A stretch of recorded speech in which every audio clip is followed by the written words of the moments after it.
Chief of Staff Robert Wallace give the Pledge of Allegiance.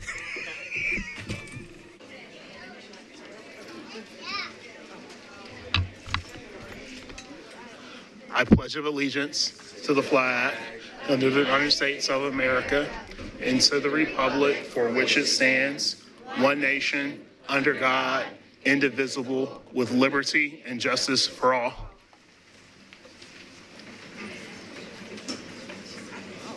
I will now entertain a motion for the adoption of the agenda. Is there a motion? Motion to adopt. Second. Motion by Vice Chair Nonkenny, seconded by Member Mays. All in favor say aye. Aye. Any opposed? Agenda is adopted. We will now move on to awards and recognitions. I will leave it to our Director of Schools, Dr. Battle, for here. All right, thank you, Chair Player, and good evening, board members. We have so many academic, athletic, and visual performing arts stars to celebrate tonight, so let's get into it. First, I'm sure many of you saw and heard the Cane Ridge Rhythmic Ravens performing outside this building before the meeting started. They were supporting our Cane Ridge cluster principals who will make a presentation in a little while.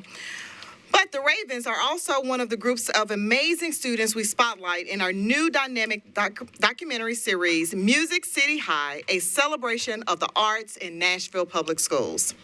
Have you all seen the series? I have. Yes. I sure hope you have. If you have not, please check it out. I'd love to show it right now if I could, but since we don't have quite enough time for that, please check it out on our website if you haven't already. The final episode dropped last night, so all 3 episodes are available for viewing now. Music City High was more than a year in the making because we wanted to put in the time and effort and energy to showcase the incredible work our visual and performing arts students and educators are doing across Nashville. There are 3 episodes focused on 3 schools, but stories like these are happening throughout the entire district. The arts and arts education are so important. They lift us out of ourselves, whether we're performing or watching or listening. They express things we can't always find the words for on our own. They can be an escape from our troubles and worries, and they simply bring us joy, especially when we see young people becoming more fully themselves in the process of creation and the act of self-expression. And we just saw that on full display right before we started our board meeting.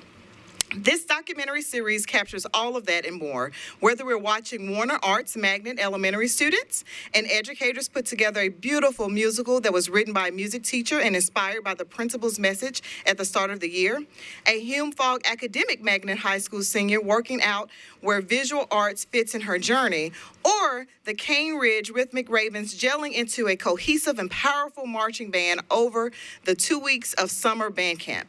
It's stunning, it's thrilling, it'll make you smile and laugh and probably cry. And I couldn't be more proud of everyone involved. So let's get some of the key, this says players, I should say actors and actresses and oh, well, okay. Celebrities now. So as I call your name, please head up to the front and face this admiring audience, and we'll get a photo at the end. But we need to take an opportunity to celebrate you for this incredible project and for your work and your talents being on display. From Cane Ridge High School, we have with us this evening band director Johnny Croft and his entire band leadership team. So let's welcome Johnny Croft and his team to the front.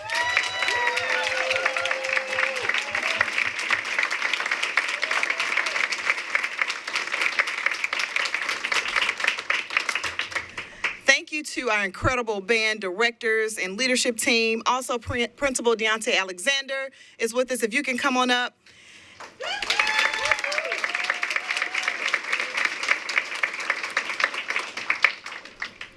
All right, and we have 3 students who were featured in the documentary series, and I ask you to just wave to this crowd so they know who you are and can celebrate you. We have our senior Eugene Talley with us.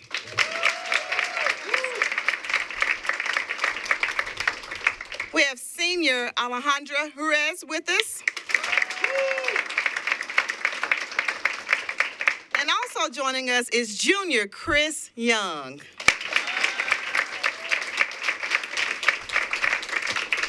Y'all stay here, but thank you so much for showcasing your talents with Nashville, but also across the country. From Hume-Fogg Academic Magnet High School, we have senior Hunter Harrington and her parents, who are both Hume-Fogg graduates themselves, and mom Brittany McMurray Harrington, who is a 5th grade teacher at Cockrell Elementary School. Y'all come on up so that we can celebrate you.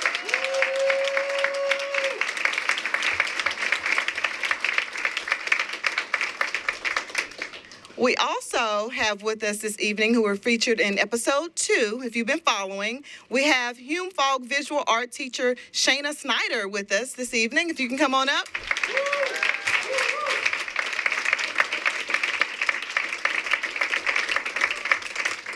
And please also give it up for Principal Kelly Hargis.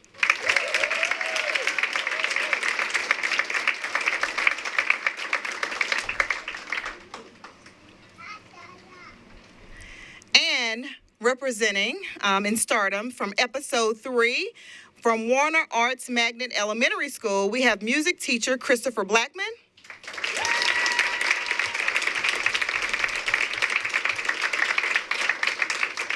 And by the way, if you've watched, Mr. Blackman wrote this entire play that the students perform, musical that they perform. Dean of Fine Arts, Dee Hammonds.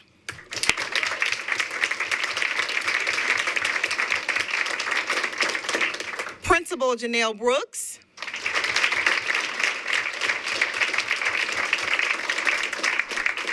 And 2 of our incredible elementary students who are featured, Malaya Thrash and Anaya Kennard. Y'all come on up.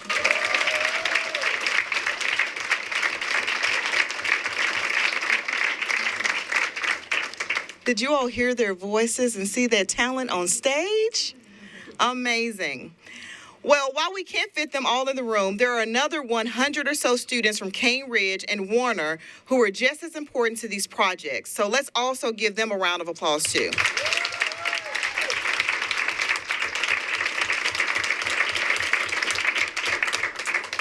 I also want to thank the brilliant filmmakers from Moving Picture Boys. They have, yes, go ahead and give them a round of applause.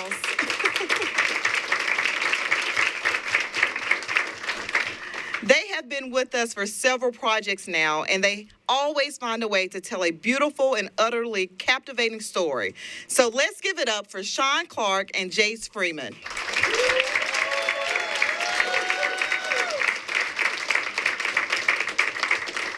And if you've been following the Emmy Award-winning documentary, these are the 2 brilliant minds behind that as well. Woo!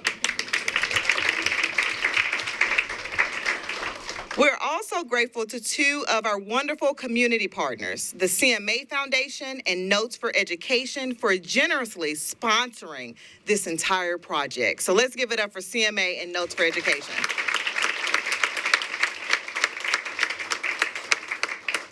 Last but not least, thank you to our Director of Visual and Performing Arts, Franklin Willis, and his entire team.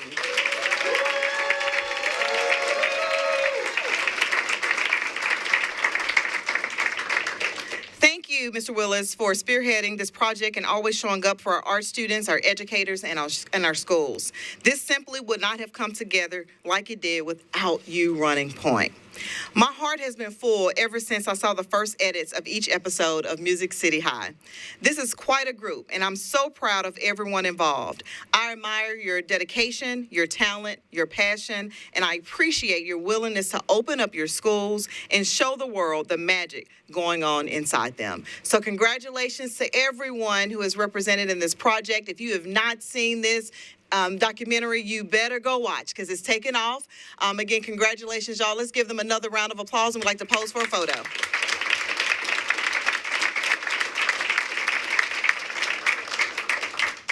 All right, if we can get a quick picture with everyone and board members whose schools are represented at least.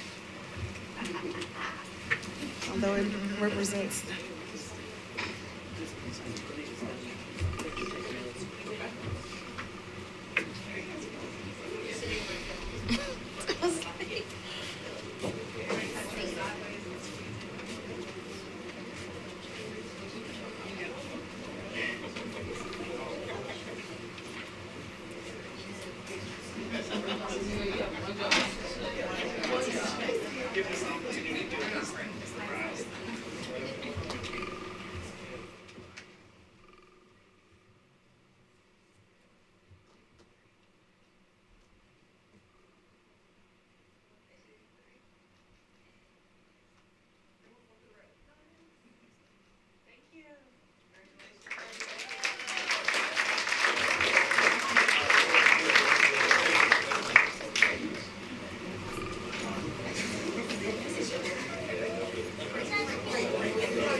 All right, congratulations again to our Music City High crew. Now it's time to celebrate some rock stars of the chess world. That's right. The Sylvan Park Elementary School primary team won the state championship at the Tennessee State Scholastic Team Chess Tournament last month.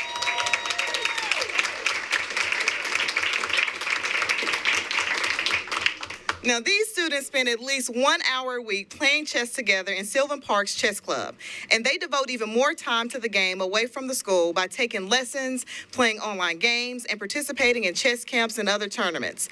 The team is led by chess coach Aaron Cavaney from the Foundation for Tennessee Chess.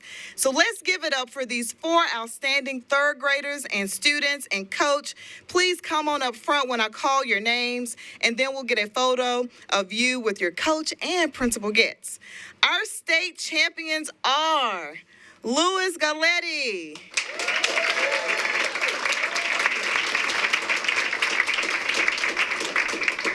Arcadian Kinney,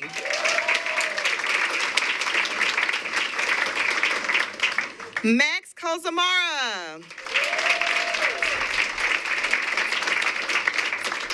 Maxwell Wazanar, and please give it up for Coach Aaron Cavaney.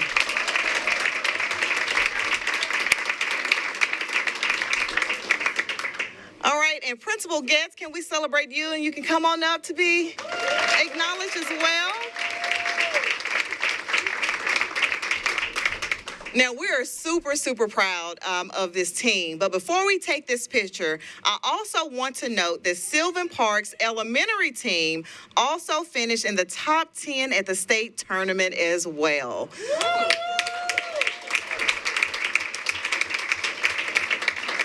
All right, congratulations. Let's get a quick photo. Aaron and Miss Getz, scoot closer together.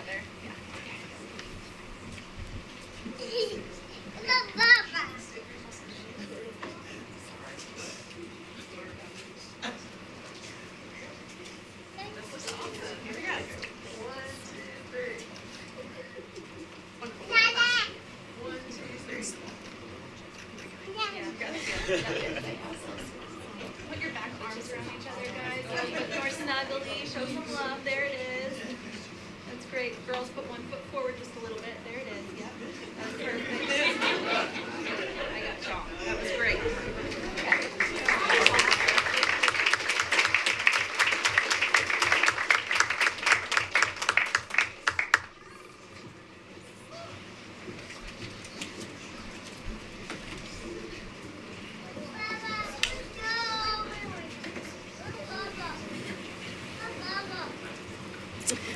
How about that? Congratulations again to our Sylvan Park State Chess Champions. So proud of you all.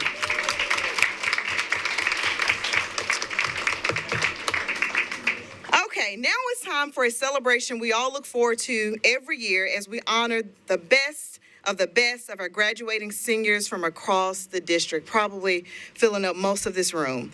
Our valedictorians and salutatorians boast an extremely impressive collection of awards, activities, and achievements. They are talented, diligent, responsible, ambitious, and resilient. They are scientists and engineers, artists and athletes, researchers, advocates, volunteers, entrepreneurs, and of course, hard workers, scholars, dreamers, and leaders. Some of them are heading to college in other cities, other states, and other parts of the country. While some will stay here in Nashville, many of them, after earning full ride scholarships to the local colleges and universities we partner with through our University MNPS portfolio. All of them are going places, important places, where their great work will continue to make a difference in every organization or community they inhabit. As a district, we are incredibly proud of all of these students for what they have accomplished and how they've responded and represented their schools and our community. And one more thing that makes me proud when I think about these young people and their success. The way hundreds of educators and other staff members in our elementary, middle, and high schools have helped prepare these students, and how these students have also prepared themselves to meet this moment and be successful in anything and everything that's coming up for them. I'm now going to turn it over to Michael Cass from our communications team to talk about each of our valedictorians and salutatorians. Students, as Michael calls your name, come up front and face this very proud audience of family and friends. And please watch the screens for a little more information on the many things these students have done and achieved, as well as a few pearls of wisdom, words of advice for their fellow graduates, thank yous, and favorite memories of high school that many of them have shared. I'm going to turn it over to Michael, but I'll ask each of our Vals and Sals to stay up front for a photo at the end. And then after we get all Vals and Sals acknowledged, we're going to escort you through this door back over to the Wellness Center for your reception that we started before the board meeting. All right, Michael Cass, take it away. Thank you so much, Dr. Battle. From Antioch High School, we have valedictorian Isabel Lopez Jarquin, who will attend Vanderbilt University on a full-ride Nashville Vanderbilt scholarship.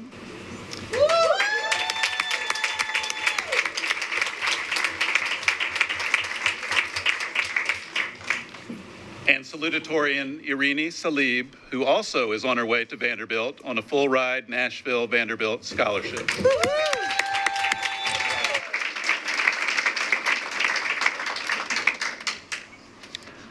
From Nashville Big Picture High School, the valedictorian is Kieric Gordon, who is on his way to Louisiana State University.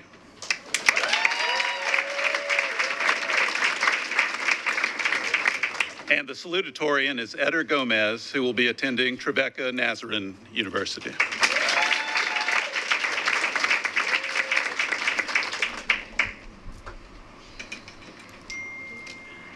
Representing Cane Ridge High School, we have valedictorian Pravesh Rai.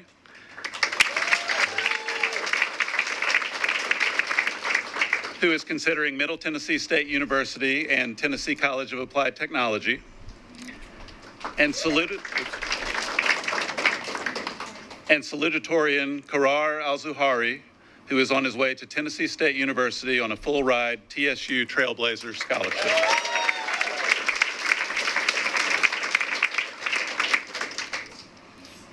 From Early College High School, the valedictorian is John Diocalis, who is on his way to the University of Tennessee, Knoxville.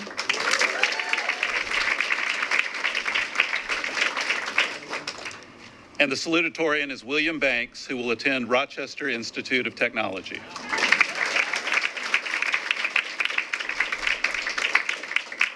And both John and William have earned associate degrees from Nashville State Community College along with their high school diplomas.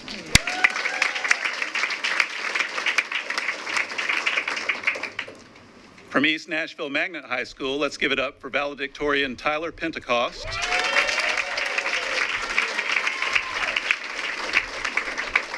Tyler will be attending Belmont University.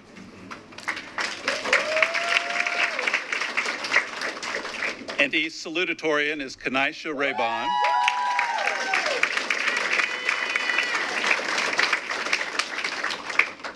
Who is heading to Vanderbilt University on a full-ride Nashville Vanderbilt scholarship.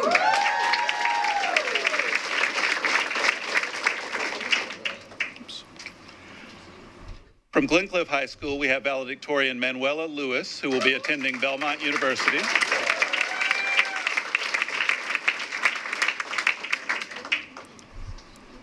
And salutatorian Samuel Areola Velasquez.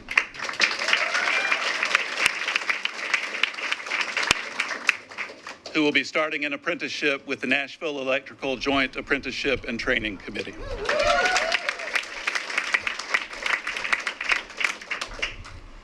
Representing Hillsboro High School, the valedictorian is Hudson Mills, who will be attending Vanderbilt University.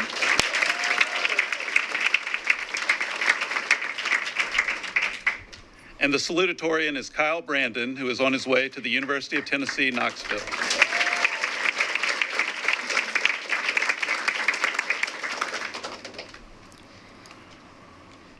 From Hume-Fogg Academic Magnet High School, let's hear it for valedictorian Abinaya Pinjakin.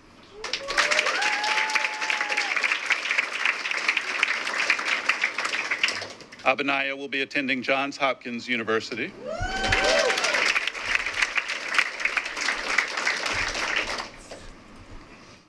And the salutatorian is Quinn Weiler, who will go to Vanderbilt.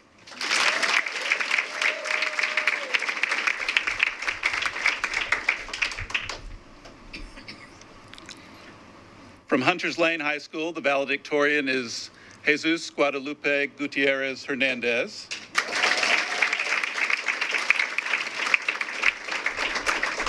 Who goes by Lupita and will be attending Belmont University on a full-ride Bell Tower scholarship.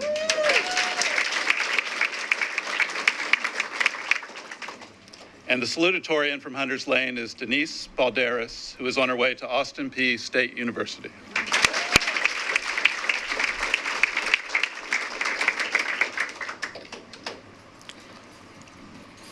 From James Lawson High School, we have valedictorian Hayden Cedar.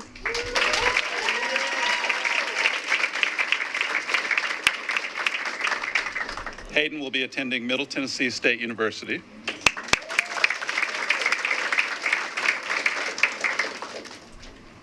And the salutatorian is Anna Eyring, who will be attending Cornell University.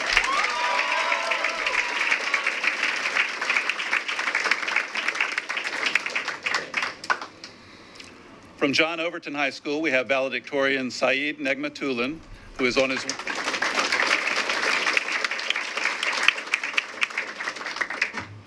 Saeed is on his way to Vanderbilt University on a full-ride Nashville Vanderbilt scholarship.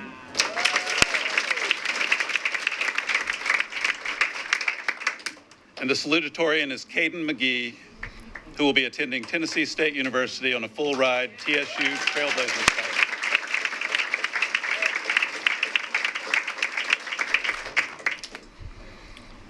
Representing Maplewood High School, let's give it up for valedictorian Kavea Stevens.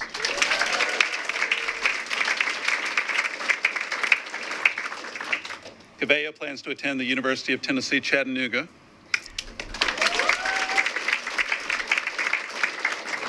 And the salutatorian is Jordan Brown, who will go to Belmont University on a full-ride Bell Tower scholarship.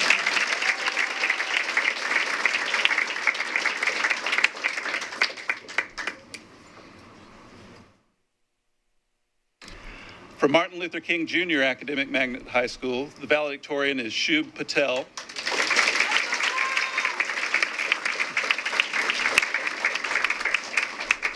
Shub will be attending Vanderbilt University on a full tuition Cornelius Vanderbilt scholarship.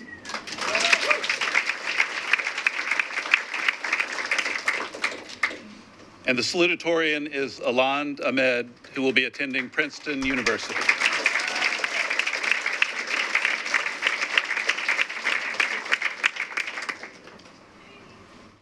From McGavock High School, we have valedictorian Jaden Cathy.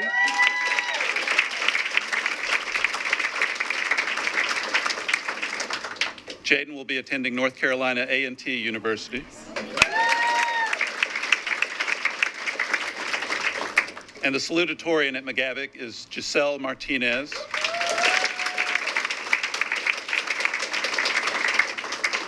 Giselle is headed to Tribeca Nazarene University on a full-ride scholarship through our university MNPS portfolio.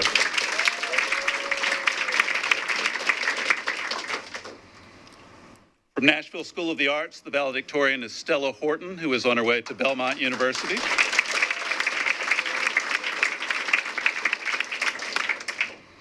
And the salutatorian is Elliot Worley, who will be attending the University of Tennessee, Knoxville.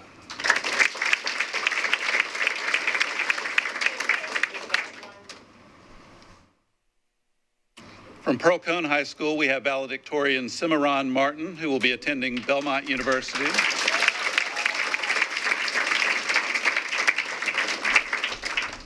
Cimarron will go to Belmont on a full-ride Bell Tower scholarship.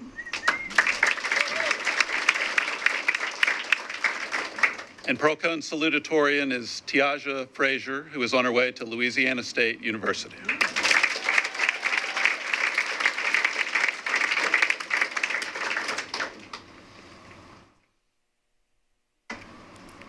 Representing Stratford STEM Magnet High School, the valedictorian is Paul Wagner, who will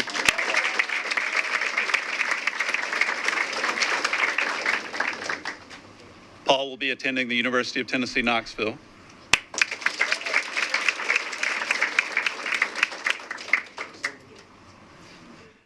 And the salutatorian is Bella Atkinson.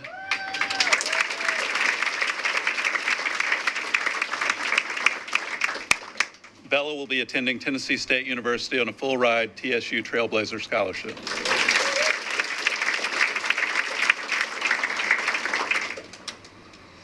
From MNPS Virtual School, the valedictorian is Danyar Harami.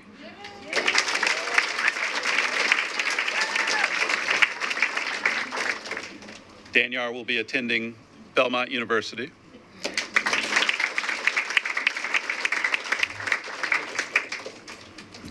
And the salutatorian is Zaid Al-Kanani, who is on his way to Middle Tennessee State University.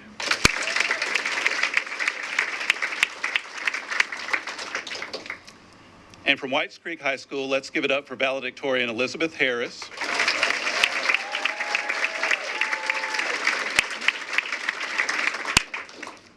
Elizabeth is on her way to Clark Atlanta University and also has earned an associate degree from Nashville State Community College through Whites Creek's early college program.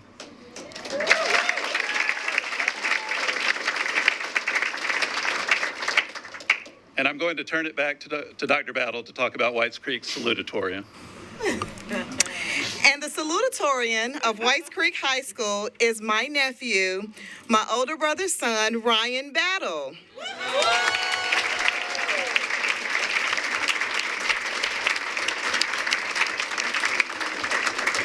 Ryan is on his way to Tennessee State University on a full-ride TSU Trailblazer scholarship, and like Elizabeth, he has also earned an associate's degree from Nashville State Community College through Whites Creek's early college program.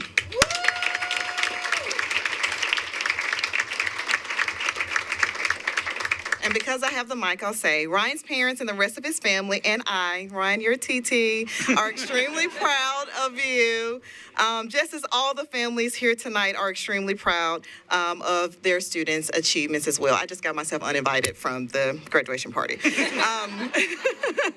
So we're proud of you all. What an amazing group of students from across our beautiful district. Before we take a group photo, y'all, let's give it up one more time for all of our class of 2026 Vals and Sals.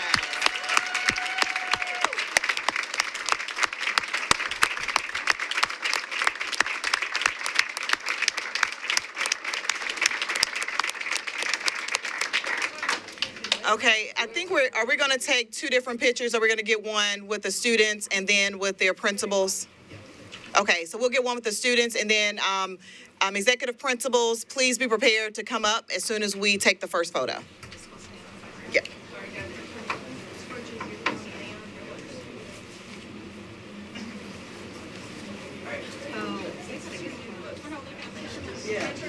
Any of babies? Y'all need to go front, you're small. Oh, we want to see your beautiful faces. There we go. Very small. Where you going? Let me join the picture.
see a few more cameras.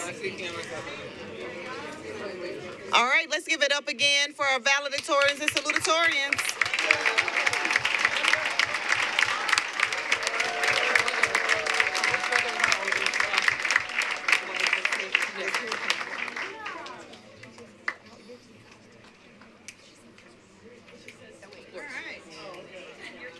Thousand principals, y'all can come on down.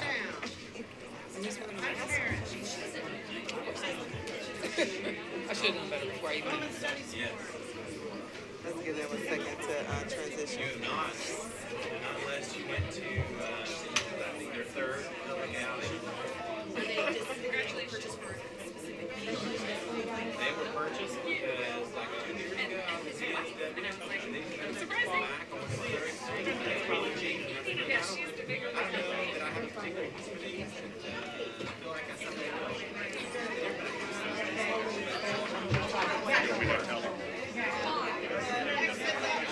All parents and students, please exit that way, pointing if you're with the vowels and sounds.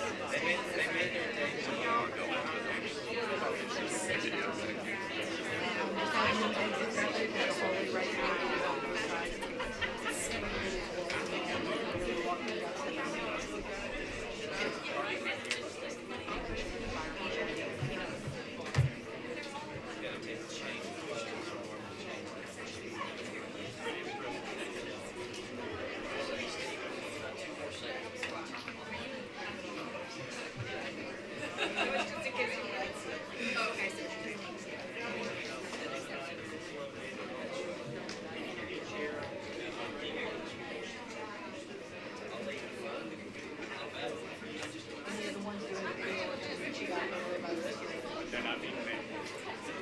They're mean something, but thank you. Yeah. These are rough.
Ready? You want me to keep going? All right. So we also have some track and field superstars to recognize tonight. The James Lawson High School girls track team recently broke state records in both the 4x100 relay and the 4x200 relay. Let's give them a round of applause before they come up.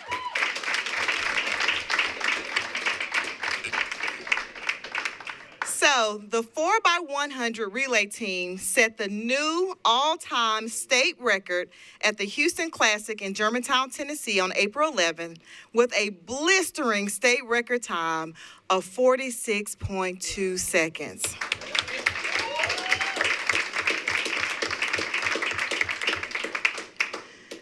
And as they're coming up, I'm going to keep celebrating them and embarrassing them a little bit.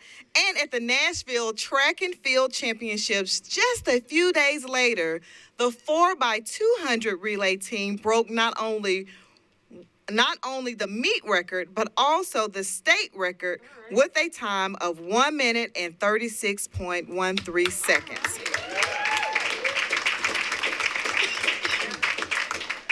Now, that beat the previous state record by 1.22 seconds. If you know track and field, that is blistering. Yes.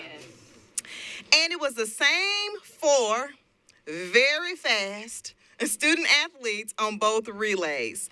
So let's give it up for, and if y'all can raise your hand so we can just put face and name together, Jada Davis,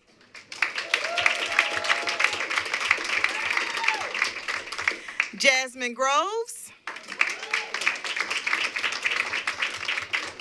Jakara Head, and Dream Williams. I want to take an opportunity to acknowledge our coaches who are here, Brian Colon, and the rest of the team coaches. We appreciate y'all so much. I also want to share that MNPS student athletes broke 4 meet records at the National Track and Field Championships, including 3 that were broken by Lawson's girls team. Those records were broken again by the 4x2 and 4x400 relay teams and by Jasmine Groves in the 300-meter hurdles. Jasmine is also the defending state champion in the 300-meter hurdles, by the way. All right.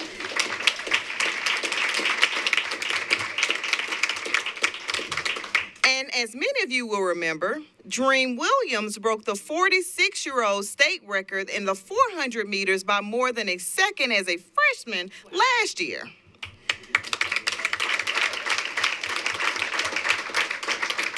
And Jada Davis is the defending state champion in the long jump.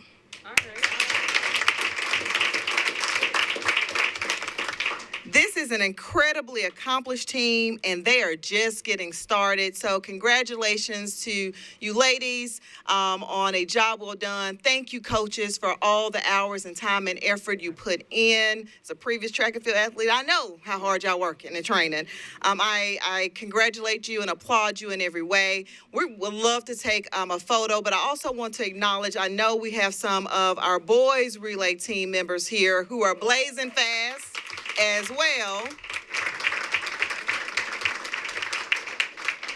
And so we want to acknowledge them, and we'll continue to celebrate their amazingness as well. So y'all, let's give it up for the James Lawson High School track and field student athletes.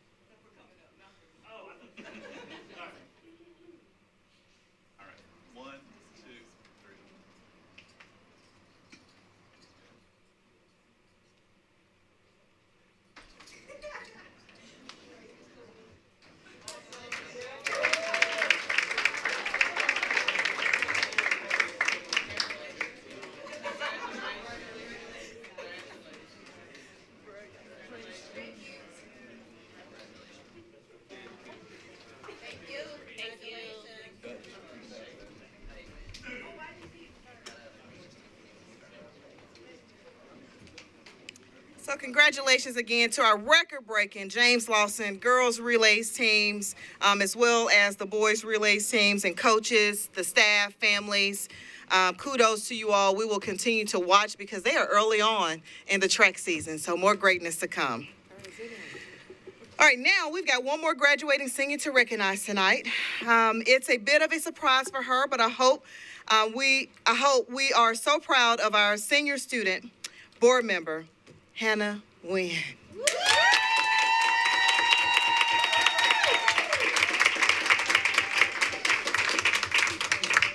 Hannah will be graduating in a couple of weeks from the John Overton High School and then heading to Belmont University on a full-ride Bell Tower scholarship.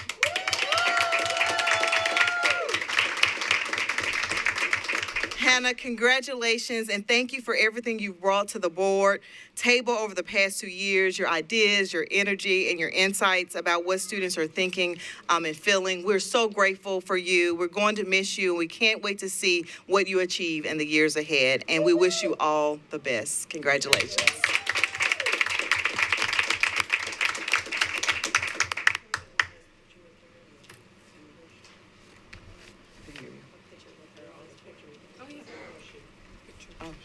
Sure. Yeah, we'll get a picture. come on up, Hannah.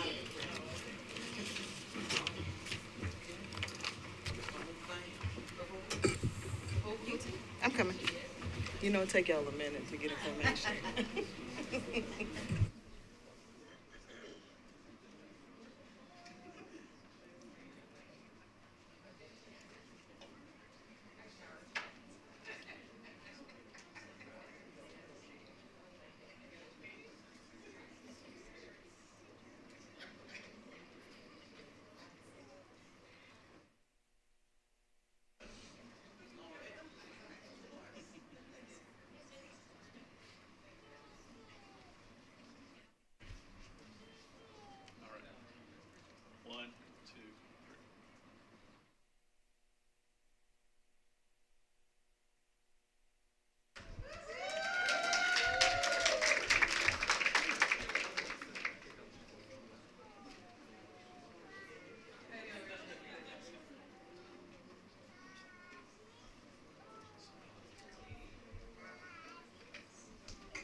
All right, thank you so much. Bringing back memories of track and band, camp, and all the great things. So thank you to the principals and parents, and more importantly, our students for all the hard work you put in over the past couple of days. Now we'll move on to our director's report. I will hand over to Dr. Battle to talk about MNPS Reimagine Update. All right, thank you again, Chair Player and board members. Tonight's director's report gives us an opportunity to celebrate the real, tangible outcomes we're creating for students, from the credentials they earn in our classrooms to the pathways that connect every school in a cluster to a shared vision for student success. We'll begin with an update on industry certifications. As Tennessee continues to evolve its definition of college and career readiness, industry credentials have become one of the most powerful tools we have to ensure our graduates leave us with something concrete in hand, a recognized third-party verified qualification that signals to employers and post-secondary institutions alike that our students are ready. Chief Sarah Chin will walk us through how MNPS is approaching this work with quality and intentionality, focusing on how value Tier 3 credentials in fields like healthcare, IT, and advanced manufacturing, and ensuring that every zone high school in our district offers pathways that can meaningfully open doors for our students. Before we move to our cluster presentation, I want to acknowledge once again the Cane Ridge Rhythmic Ravens. That was a wonderful performance before the meeting, and I was thrilled to be able to celebrate them and the rest of our Music City High stars a few moments ago. Tonight, the Cane Ridge Cluster will share how they are building a coherent pre-K through 12 journey for every student in their community. One that begins with the early college and career awareness that build in elementary school, deepens through the exploration of enrichment of middle school, and culminates in the advanced pathways, industry credentials, and early college access available at Cane Ridge High School. Taken together, the credentials our students are earning, the documentary that told their story to the world, and the roadmap their cluster has built around them, tonight is a powerful reminder of what is possible when we are intentional, when we are aligned, and when we keep every student known. With that, I'll invite Sarah Chin, our Chief of Strategy, to begin with our industry certifications update. Good evening, board, and thank you for the chance to Does that work? All right. Good evening, board, and thank you for the chance to present on industry credentials as our last installment in our presentations on advanced academic opportunities at MNPS and the experiences that those are providing for our students throughout our district. Can you guys hear me on this? Is this working? Okay, great. All right, I think for this last one, I should make one of you come up here and present this slide at this point. But as our final reminder for the year, college and career ready status in the state of Tennessee is awarded when a student earns one of the following indicators of readiness for their transition to the post-secondary life. One is through a 21 on an ACT, which is considered a college ready score on the ACT, a qualifying score of a 31 on the ASVAB, which is the military entrance exam, successfully earning college credit through the completion of an EPSO or an early post-secondary opportunity, and last, earning a high value, which the state of Tennessee calls a Tier 3 industry credential, or a middle value, Tier 2, and one other credential as well. And once again, any one of those ways is how our students can demonstrate college and career ready status in addition to their graduation requirements. And in the Cane Ridge cluster, which we'll be talking about this evening, our students have the opportunity to complete 4 of these pathways. So we're going to talk in a little more detail tonight specifically about industry credentials. And industry credentials are an opportunity for our students that improves their hireability and their potential for wages should they choose to go straight to work, or if they choose to stack these industry credentials with a post-secondary degree as well. So just to define some terms here, because oftentimes of all of the different episodes, industry credentials are often one that a lot of folks know the least about. So an industry credential is a third-party verified recognized qualification that validates a student or any individual's skill or knowledge in their specific field. And that can signal competency to their employers and might even be required specifically in job postings. It's not unusual in a lot of the industries we're going to be talking about tonight for those ICs to actually be required to even be considered for one of these jobs. Industry credentials are required more often in some fields than others. So not every industry necessarily equally values or weights these kinds of opportunities. Ones that we see this come up the most in are in the healthcare field, through patient care, EMT status, in IT, or in skilled trades and manufacturing. And we have pathways and academies aligned to these industries in many of our MNPS high schools. And additionally, one common myth that I think people might think about industry credentials is that these are really for kids who are only going straight into work and not necessarily considering a post-secondary option. And that's not necessarily the case. A lot of these industry credentials are both very effective and powerful on their own, or are even more valuable when paired with a post-secondary opportunity that might be even more demanded in some of these particularly high-credentialed fields. So every single MNPS zoned high school offers at least one of these Tier 3 credentials. And again, in the state of Tennessee, the TDOE weights our industry credentials through an evaluation system and rubric to help us as schools understand and evaluate which of these credentials have the most value and are the most likely to improve hireability for our students or the likeliness of competitive wages, which one of these really open doors for our students when they graduate from our high schools. Tier 3 is the highest level of credential that a credential can be in the state of Tennessee, and there are opportunities to earn a Tier 3 credential in every single one of our zoned high schools. We have a few of these examples on the board. Again, this is not an exhaustive list, just to give you a sense of what these kinds of opportunities are and where in the district you can access these. So in Lawson, students can earn Adobe Certified Pro for digital design. That is a Tier 3 credential. In Glencliff, our students can earn a Certified SolidWorks Associate credential in that construction pathway. Cane Ridge students can earn certifications as Certified Clinical Medical Assistants, and I'm sure you'll be hearing more about that shortly. And Overton students can earn a Certified Production Technician credential in that engineering pathway. Again, this is not an exhaustive list. These are available at all MNPS high schools. This is meant just to give you a sense of some of those options that are available to our students. So how does MNPS actually ensure that these industry credentials that we're offering are high quality and that they make sense for our students? Obviously, I spoke earlier about how we consider those TDOE ratings. But we take it much further than that, of course, to ensure that we're guiding our students towards opportunities that will meaningfully change their earning potential and their hireability when they leave our schools. So first of all, we focus on high-value credentials. So we emphasize credentials that align to employer demand and clearly communicate when additional post-secondary training is necessary for an industry credential to change the hiring opportunities for our students. Second of all, we target the sectors with the strongest payoff.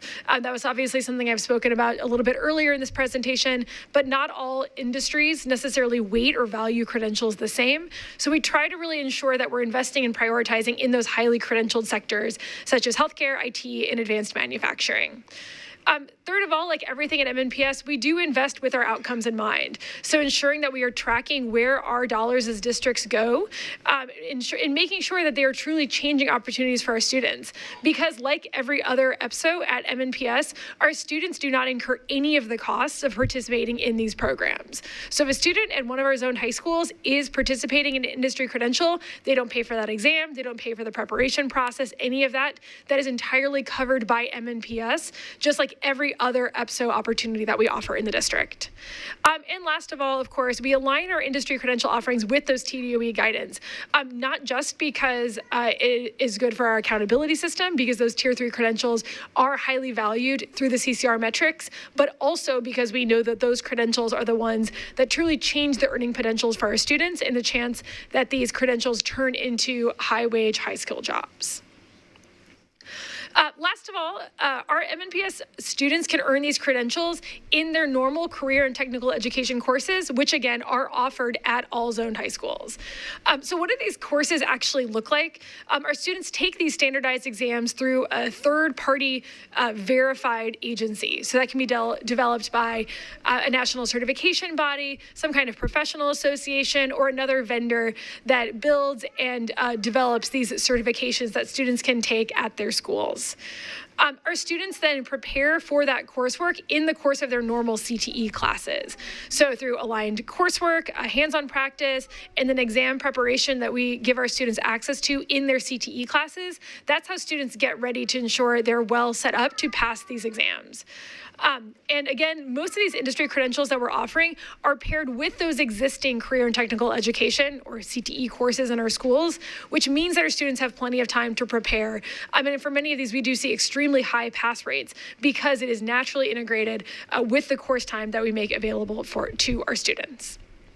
And with that, I'm going to turn it over to Renita Perry, our Chief of Academics and Schools, who will share more about the Cambridge cluster and the outstanding advanced academic opportunities available in this cluster of schools. Thank you, Chief Chan. Good evening, board members and Dr. Battle, and thank you for being here with us. Tonight is a very special moment for us as a district because this marks our final cluster journey map presentation of the year, a culminating opportunity to see Nashville Public Schools reimagined in action across an entire feeder pattern. And before we move forward, I want to take a moment to acknowledge the incredible performance we just experienced from the Cambridge Cluster Band.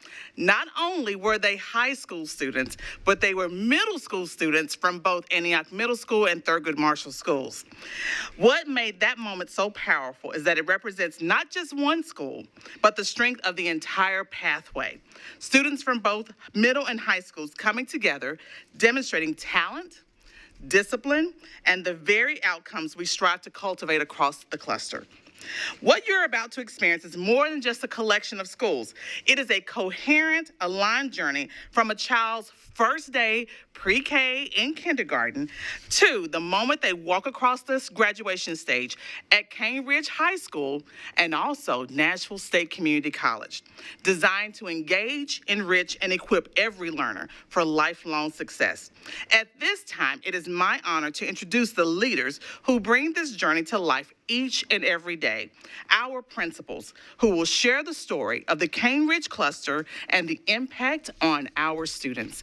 Come on up, guys.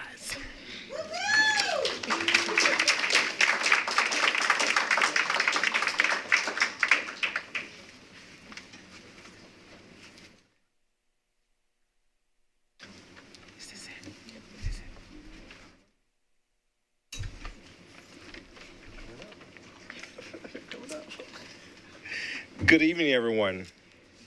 I am Dr. Deontay Alexander, principal at Cambridge High School, and we are honored to be here tonight to share the amazing things happening across the Cambridge cluster. Our schools are committed to providing outstanding opportunities and experiences for every student and family served. Before we begin, I would like to introduce outstanding colleagues of mine as also leaders here in the Cambridge cluster to make up our team. Please help me join Dr. Deanne Myrie at Cambridge Early Learning Center. Dr. Amy Villa at Eagle View Elementary.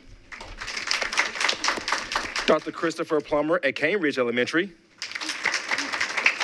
Mr. Chad Hedgepath at Cole Elementary. Dr. Bernice Russell at Henry Maxwell Elementary.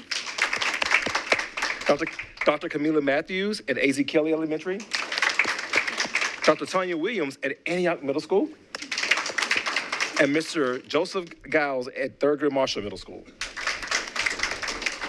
Together, these leaders and their school communities are helping students thrive from early learning through graduation. Now, let's take a closer look at what makes Cane Ridge Cluster such a unique and special place for students and families. Good evening. I am Dr. Myrie, principal of Cambridge Early Learning Center. Today, we will take you on a brief journey to show you how Cane Ridge Cluster Schools work together to fulfill our mission of engaging our learners, enriching their journey, and equipping them for lifelong success. Our mission is summed up in our 3 E's: engage in pre-K and elementary, enrich in middle school, and equip in high school. Our 3 E's help us to fulfill our vision by developing ready graduates prepared for future success through our early college and career pathways. Now, let's briefly examine how we engage each learner, pre-K through elementary.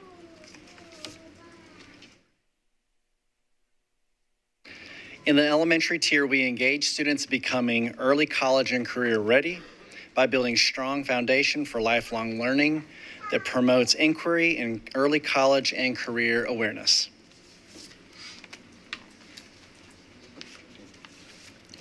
In elementary, all students will engage in early college and career preparation through AVID strategies, quarterly career exploration, a college visit, and interest-based extracurricular activities and athletics.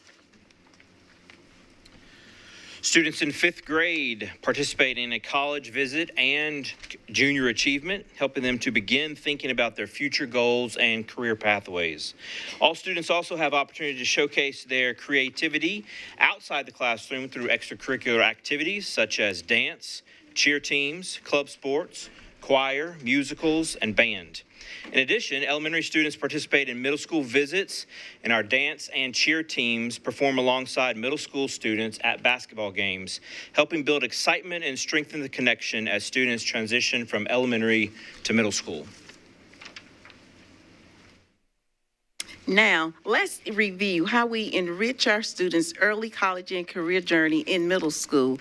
In middle school, our middle school students enrich their early college and career journey through exploring their interests, igniting their passion, and unlocking their potential.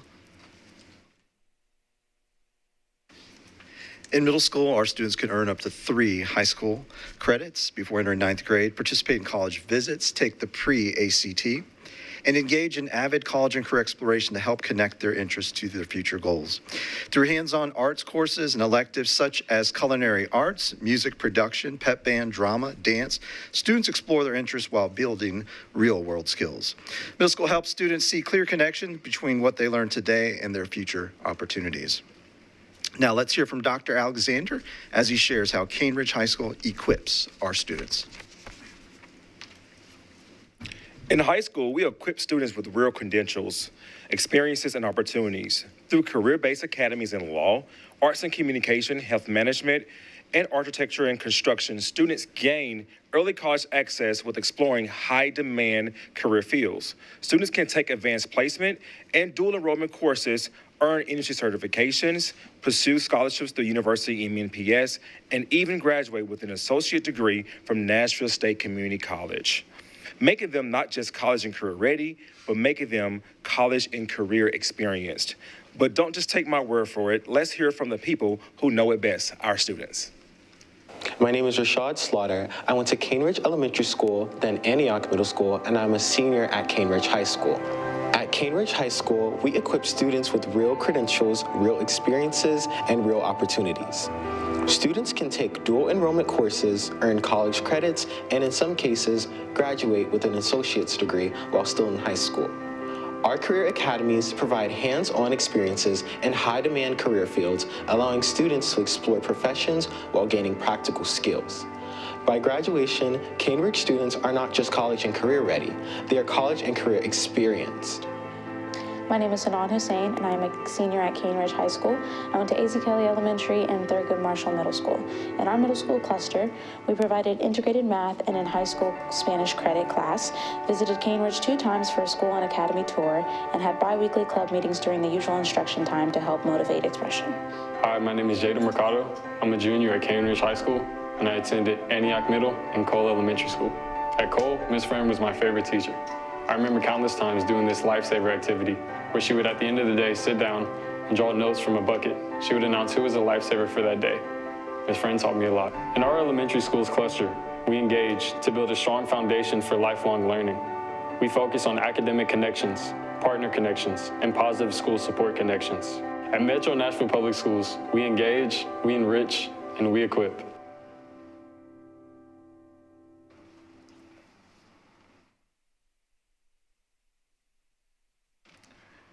The previous video, along with the newly released Music City High Episode 1 Band Camp, follows Johnny Cross Award-winning Cane Ridge Rhythmic Ravens Marching Band through 2 weeks of intense summer training. Together, these videos highlight our vision of preparing students to be early college and career ready while living out our mission to engage, to enrich, and to equip every learner. From Cambridge Early Learning Center to Cane Ridge High School, students benefit from hands-on learning in academics and the arts, with opportunities to earn college credit, industry certifications, and perform both locally and across the country. As you saw in our combined cluster band performance before tonight's board meeting, we bring our 3 E's to life through meaningful experiences that develop transferable skills such as collaboration, communication, creativity, and confidence. Skills that prepare students for success in school and beyond. Together, we engage each learner. We enrich their journey. And equip them for lifelong success. Thank you. Thank you. Thank you.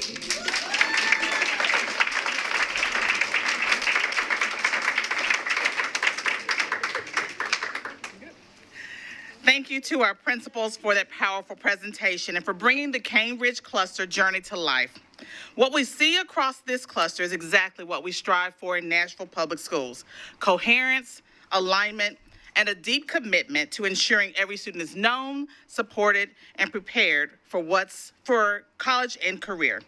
I want to extend my sincere appreciation to Executive Director Dr. Everson Tuggle. And I also want to take an opportunity to thank our Harvard resident, Dr. Jesse Tang, who has been a thought partner across each of our clusters, helping us to reflect, refine, and strengthen this work throughout the year. As we close tonight, it's meaningful to reflect on the journey we've taken together. We began this work back in August, presenting to you all with the Overton Zoo Cluster. And tonight, with the Cane Ridge principals, thank you, we complete a full arc of storytelling across our district, highlighting what it looks like when a district is aligned around student experience and outcomes. Thank you again to our principals, our cluster leadership, and everyone who has made these journey maps possible. Dr. Battle, I'll turn it back over to you. All right, thank you again, Chief Perry, to our cluster principals representing Cane Ridge, Dr. Felicia Everson Tuggle, thank you for your leadership. Dr. Tang, I can't see you. I know you're over in the corner. Thank you for your support and leadership. Y'all, let's give them another round of applause before we turn it over for questions. And Chair, before I turn it back over to you, I was going to let them know they could be. You can sit, and if we need you for a response, you can come up to the podium. But Chair, I'll turn it back over to you. Any questions or comments? Member Block. I wanted to ask a little bit about the industry certification portion of the presentation. I know we've talked about industry credentials a couple of times, and if we could, a couple of things I'm wondering about right now is are all of our high schools currently offering high-value credentials? Can all of our students access high-value credentials? What are we doing to improve those offerings? And I know we've talked about this relative to like a Academies of Nashville strategic plan. I just would love to hear a little bit more about not just what this says, but like where are we right now and where are we going? Yeah, I'll invite Dr. Chan to respond, Chief Chan, sorry. But as you have already alluded to, Board Member Block, it does align to the work that we've been looking at in our AON strategic plan. And I'm extremely proud of the team because in lots of ways, when we think about the shifts that have happened, particularly at the state level, we have consistently far exceeded what's expected for industry credentials across all of our schools, specifically our academy and pathway alignment. But I'll let Chief Chan respond. Yeah, I'm happy to speak more about that. So we do offer, there is at least one Tier 3 industry credential offered at all MNPS high schools right now. So that is something that is certainly widely available. And in terms of access, our students have the opportunity to enroll in the pathways that offer that and those CTE courses that do offer that as well.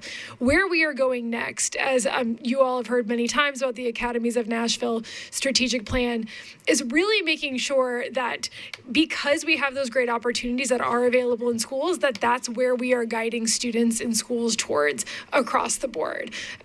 Because, I mean, you can imagine in the state's accountability system that we had before this year, there really wasn't much differentiation between high value and lower value credentials.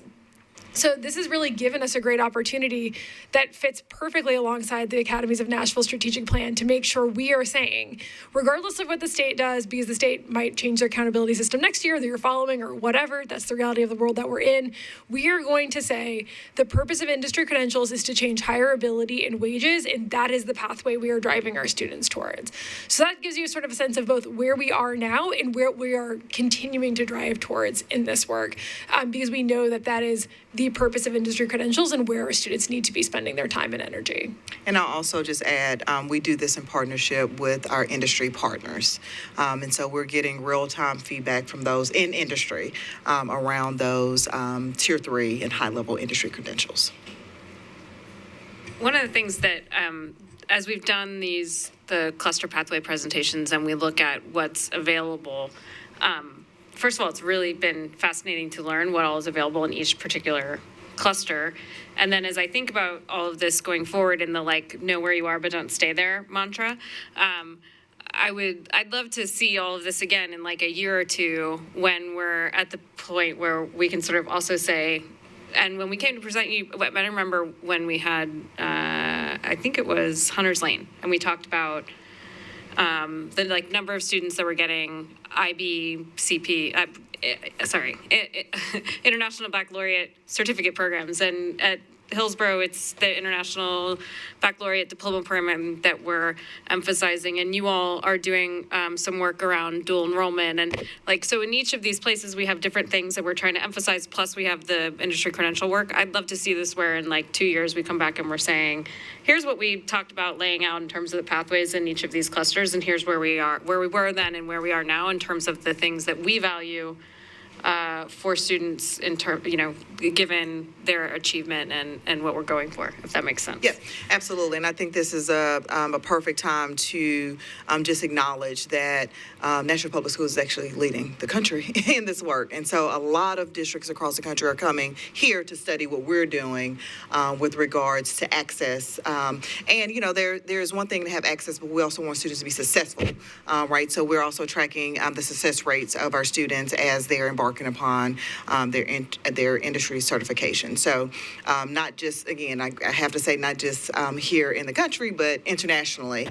This is something that we're continuing to lead around, sharing best practices, but in the spirit of continuous improvement, continuing to revise and adapt as we need to.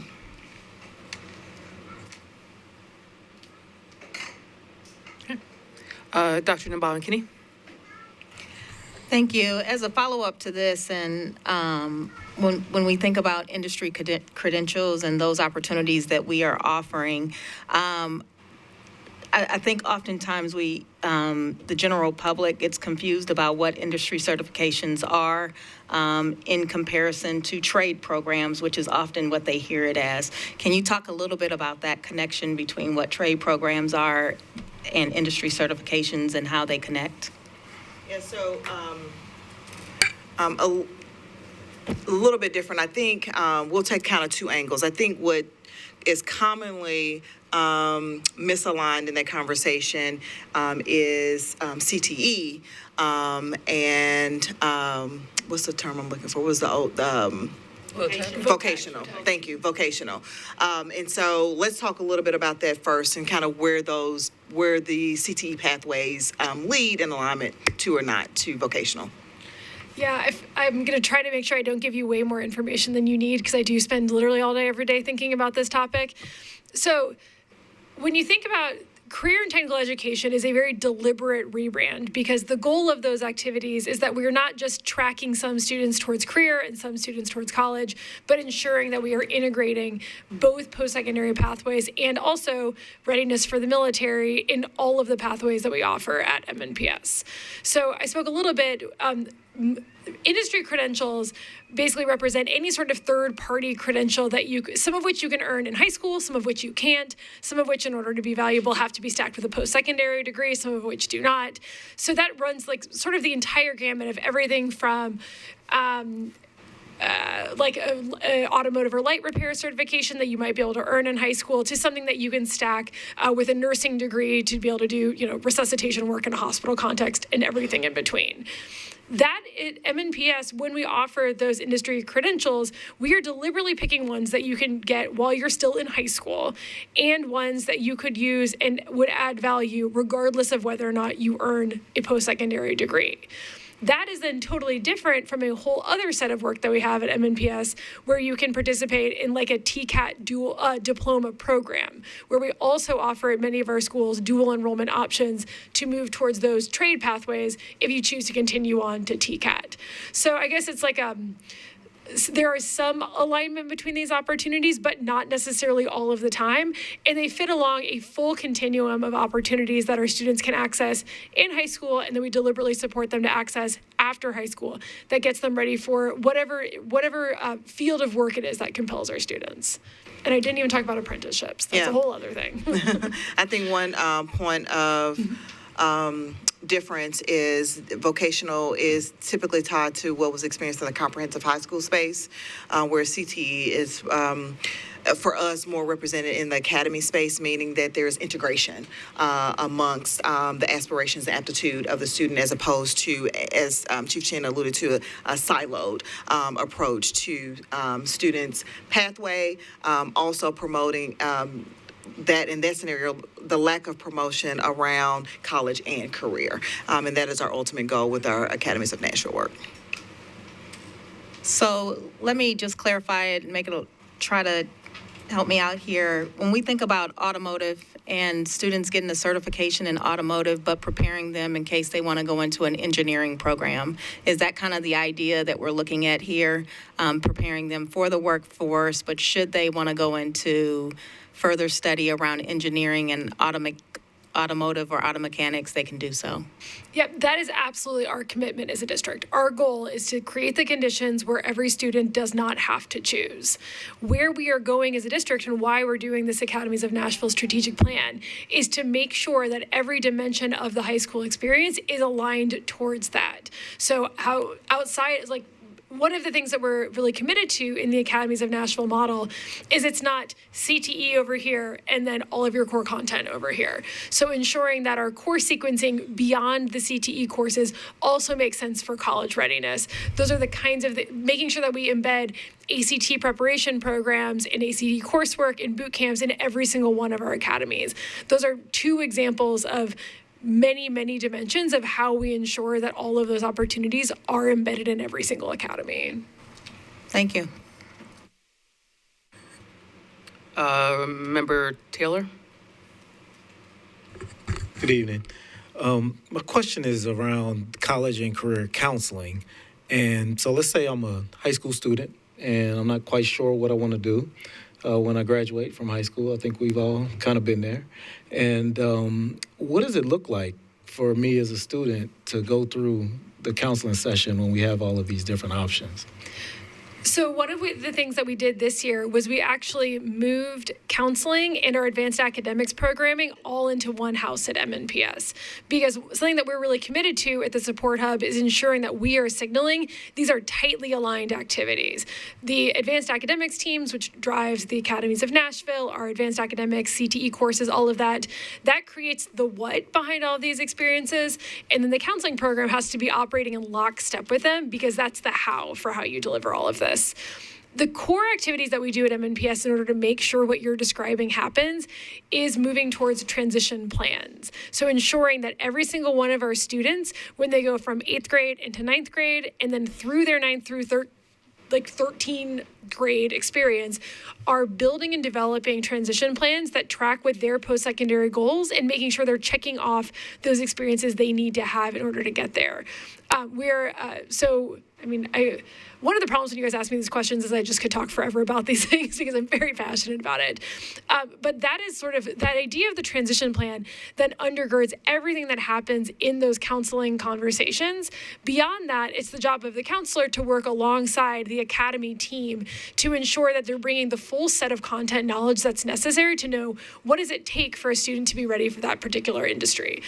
Because we know our counselors almost across the board have masters of education in counseling or in education, right? They don't necessarily have experience or know anyone who's been a plumber or an electrician or an auto mechanic or anything else. So ensuring that they're leveraging that full expertise in the academy is part of how we make sure that we're bringing, which comes along with our industry partners, our post-secondary partners who support those academies, to make sure we're giving our kids the most accurate, up-to-date, and cutting-edge industry information that is aligned with what it is they want to do.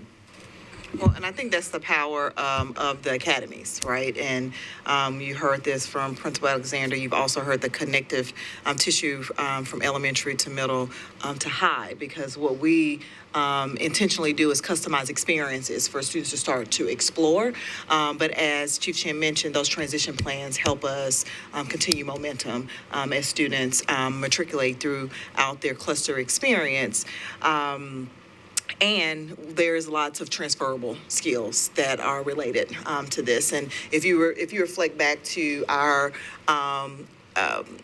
last Academies of Nashville video, one of the parents actually alluded to, I think it was a Hillsboro parent who said, the exploration actually makes a difference. It saves time, it saves money, and it begins to narrow the focus that a student may have. Many of us as college students probably remember getting to our freshman year and kind of all these opportunities are before you. And so what the Academies of Nashville do, and being coupled with the work of our college and career counselors, are starting to help students really refine and fine-tune what their path forward may be. But the ultimate goal is that our students are empowered to make the best decisions for themselves. Thank you. I had one follow-up question to that, and I should have put it in the original question. I'm sorry. But how do we engage the parents and family members in that process with the transition plan, I guess starting in the middle school level? Yeah, I think there are a few key milestones that happen, everything from, as was mentioned, the career fairs, the academy showcases, the transition plans, which are very unique to Nashville Public Schools are another way. And let's not forget that a few years ago, and I'm looking at Chief Braystead, who led this, we launched our personalized student dashboards, which allow for 24/7 access for parents, for students, for educators to plan around and to guide transition planning conversations. So, I just named a few. We could throw in FAFSA nights. We can throw in our celebration of schools work. We can throw in our college and career fair. All of our fairs across the board, even industry. We just had hosted our, what's the name of our event? There you go. We just held that, and I was there, and there were lots of families who were there getting individualized support and counseling, being connected to resources, so on and so forth. So, the approach is to be really systematic in lots of ways. We want to be clear about what's happening early on in a student's experience, very specifically in high school, but a number of modes and methods to make sure that we're meeting the needs as much as possible. But that personalized student dashboard is accessible to parents, to families, to students and educators on a daily basis. Okay, thank you. Senior board member? I'd just like to help answer your question, Member Taylor. So the academy selection process isn't like, you come into your freshman year and you're thrown into like some mechanical engineering class. But the whole focus, I remember at least my freshman year, was being a part of the freshman academy, seeking support from my counselor that had 500 other students who were also trying to figure out where they wanted to be placed. And, the question poses if you want to transfer academies, but overall, I think that it's a really supportive process. It's almost like choosing, they do like a whole ceremony for it now. They didn't do that for me, but it's an exciting experience, and you also the team that is a part of your academy, your counselor, your academy principal, becomes like such a family, and those people stick through you for the next 3 years to support you, and whether the academy works out or not, it builds really great relationships. So that's really all I had to say about kind of the exploration process and kind of how big of a deal it is in our academies and Nashville schools.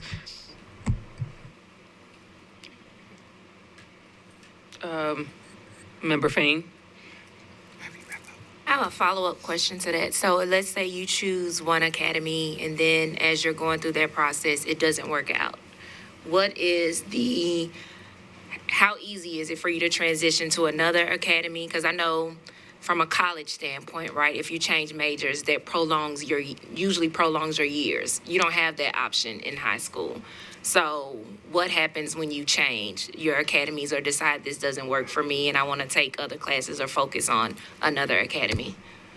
Yeah, so the answer that our academy coaches will give and that they tell us to give is that yes, sometimes. So usually the switch needs to happen between your sophomore and junior year if you choose to switch academies. But it's also a matter if you have space in your schedule. So for me, for example, I'm in the Academy of Interdisciplinary Science Research, and that's also my pathway.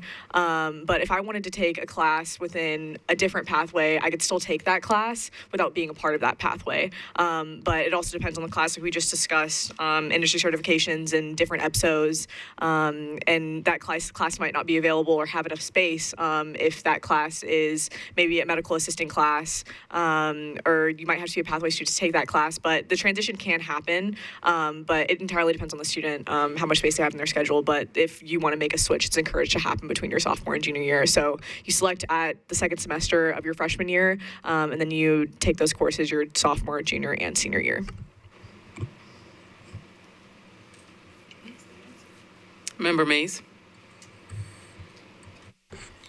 So, thank you, Cane Ridge Cluster. I don't have any confetti, but I would throw it if I had it. So I listened to everything that you presented, and it has been my honor to, bless you, it has been my honor to be associated with you, be in your schools, and watch you work. You bring me joy. You bring me happiness. And I'm so thankful to have each and every one of you who support our students on a daily basis. And your dedication shows, and I appreciate you. And I am so thankful to have you in my district. And thank you for closing this out in a big way. I appreciate every single one of you.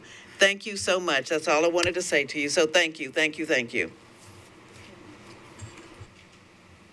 Any other questions or comments? All right. Just one last comment. We acknowledged Jesse Tang, who's been supporting our Journey Map work. Also want to say congratulations to him. He defended his dissertation, right, about 2 weeks ago. So he is now officially Dr. Jesse Tang. So congratulations.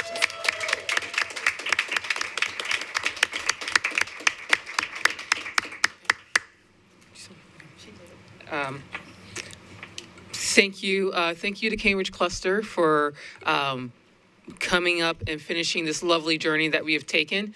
I know times we heard people think this is a dog and pony show about our clusters, but it's really showed the depth of our district.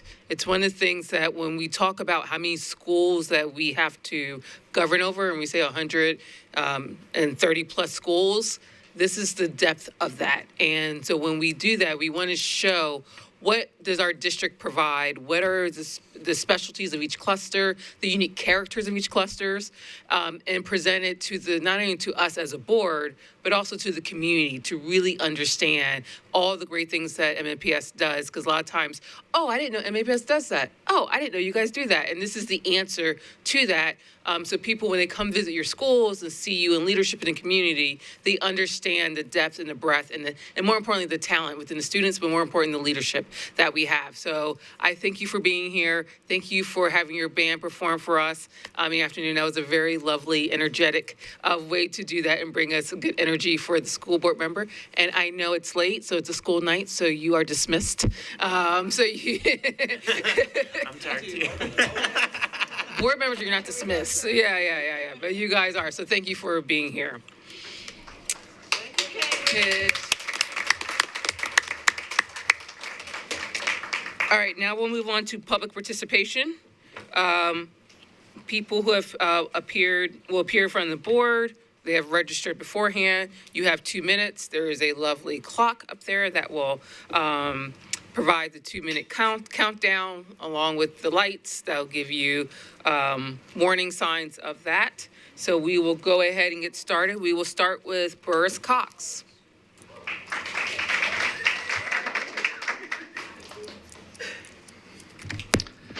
Oh gosh. Good evening. I'm grateful to be here. My name is Burris Cox. I'm co-founder of the Gates School. I think tonight I just really want to share what compelled me to want to start this school.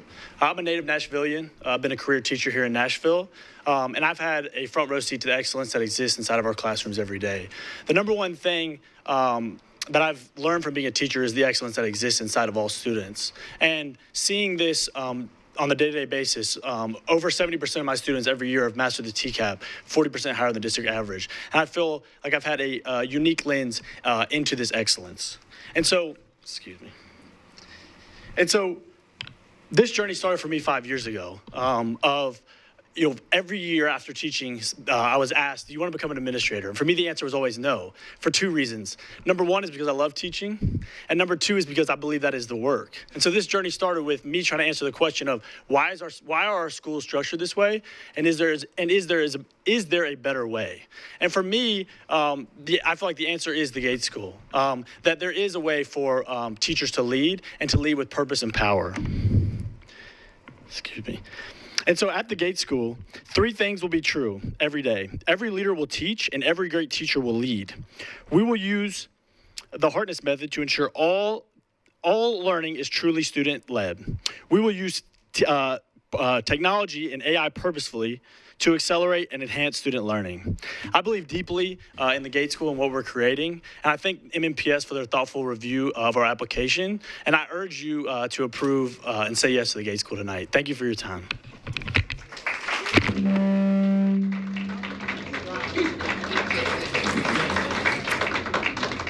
Jim Leckrone. What happened here? The burst break it. You did.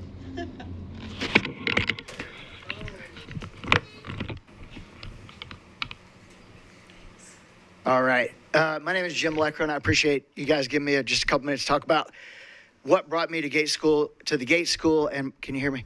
Yes. All right, and my journey. So first of all, I'm a proud product of MNPS, K-12, went to Westmead Elementary, Harper Valley, Head, Bellevue, and then graduated from Hillwood High School in 1990. Grew up in West Nashville. I've always been in Nashville, went to UT, came back here. But anyway, fast forward, you probably know me most recently as the school director and founder of East End Prep Charter School in East Nashville. Well, I was about to retire this year. This is my 30th year in education. And then all of a sudden, 4 or 5 years ago, Burris Cox coming into my world. And he just changed the paradigm for what I think schools can be. So the reason why I'm doing this and why I'm co-founding the Gates School and staying in education and continuing to run East End Prep is I truly believe the number one thing that no research refutes is the power of a great teacher.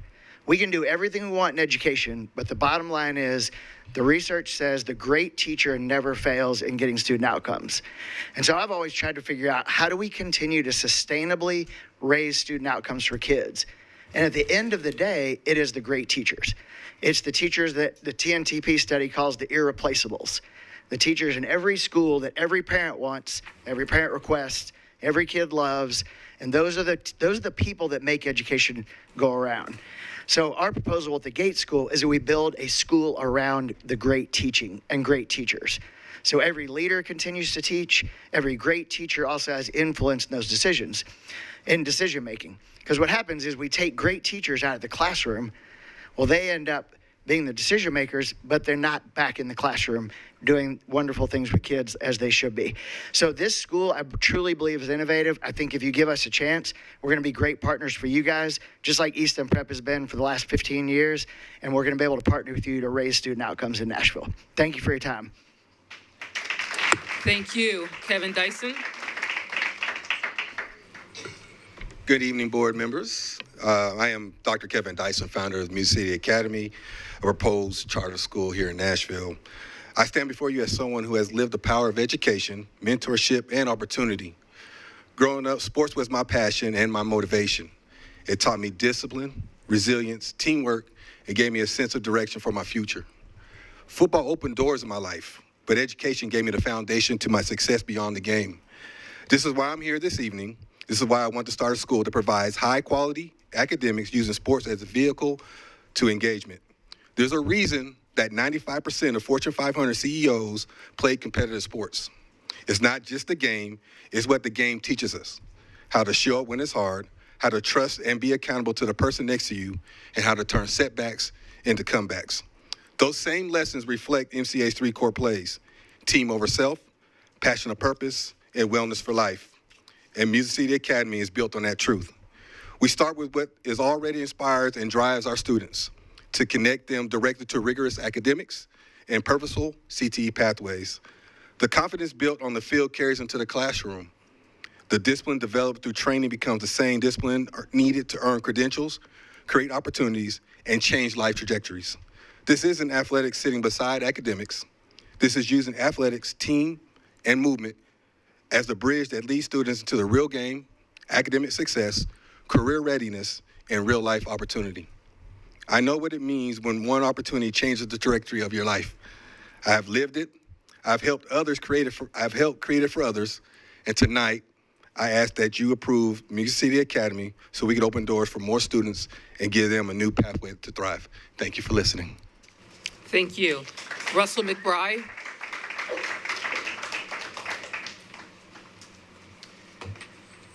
Good evening, and thank you for this opportunity. My name is Russell McBride, and I serve as the chairman of the board for Music City Academy and Dr. Dyson. I grew up in a home where I was blessed to watch both of my parents serve, educate, and coach high school students. My father, Larry McBride, was an impactful coach, administrator, and ultimately became the principal of multiple schools over the course of a 50-year career serving high school kids. My father was much more than a coach. His impact was felt as a father figure, a mentor, and an encourager. Athletics became a major part of my own journey. The lessons learned through the marriage of academics and athletics ultimately paved the way for me to earn a free education as a collegiate baseball player. When my dream of playing professional baseball ended, I experienced another athletic connection that changed my life. A professional baseball team moved to Jackson, Tennessee. And that single opportunity allowed me to start from the ground level and work my way up to assistant GM for the AA affiliate of the Chicago Cubs. It showed me firsthand what access and exposure can do for a young person's future. That's why Music City Academy matters so deeply to me. This school represents a unique intersection where academics, athletics, and real-world opportunity come together. We are not just educating students, we are connecting them to pathways they may have never seen or believed were possible. Nashville is a city rich with business leadership, professional sports, and community influence. Music City Academy is designed to intentionally bridge those assets to our students, creating mentorships, internships, and exposure that extend far beyond the classroom. For many of these students, it only takes one opportunity, one connection to change the trajectory of their lives. I know that because I lived it. Our commitment as a board is to ensure this school is built with integrity, accountability, and a relentless focus on student outcomes. Thank you for your consideration. Thank you. Adolfo Birch.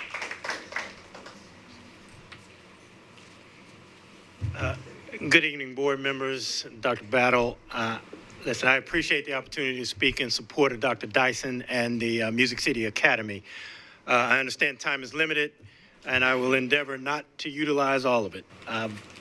Some of you may know that I was born and raised in Nashville, and that I came back to join the Titans after spending most of my career in New York, at the league headquarters in New York. But you may not know that for the past 15 years, I was on the board of the Business of Sports School, which is a public CTE high school in Manhattan that has done amazing work since 2009. That school was built on a simple premise: bring the passion to where the students are. And in that case, and in this case, the passion is sports. I think sports not as a goal, but as a platform. Sports is woven into the curriculum, in the coursework, and into the real world learning opportunities. It serves students regardless of circumstances or past academic success, and it works. When I heard about Music City Academy, I recognized immediately that Dr. Dyson and the team are pursuing the same idea and building it uniquely for Nashville. Music City Academy looks to help and provide students with a team-centered, career-connected model that uses athletics and multiple CTE pathways as its foundation. Importantly, it's not a sports school.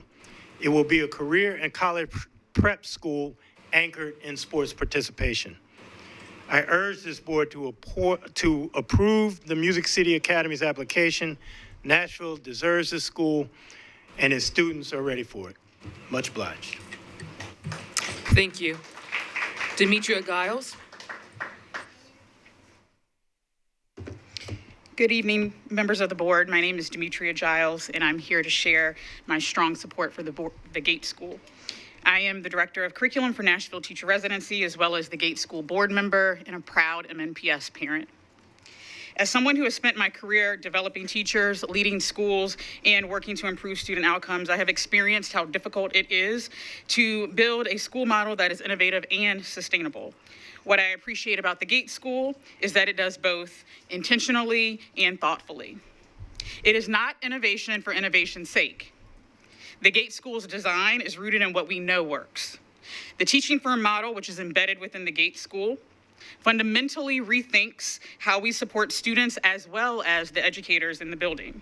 Instead of isolating teachers to the classroom or removing them altogether from the classroom, it creates a structure where leadership is distributed, expertise is shared, and adults are constantly learning from one another, right alongside students. Similar to how a medical student might learn from a physician and patients, or how a law student might learn from clerking with lawyers and clients. This is how you build instructional quality at scale.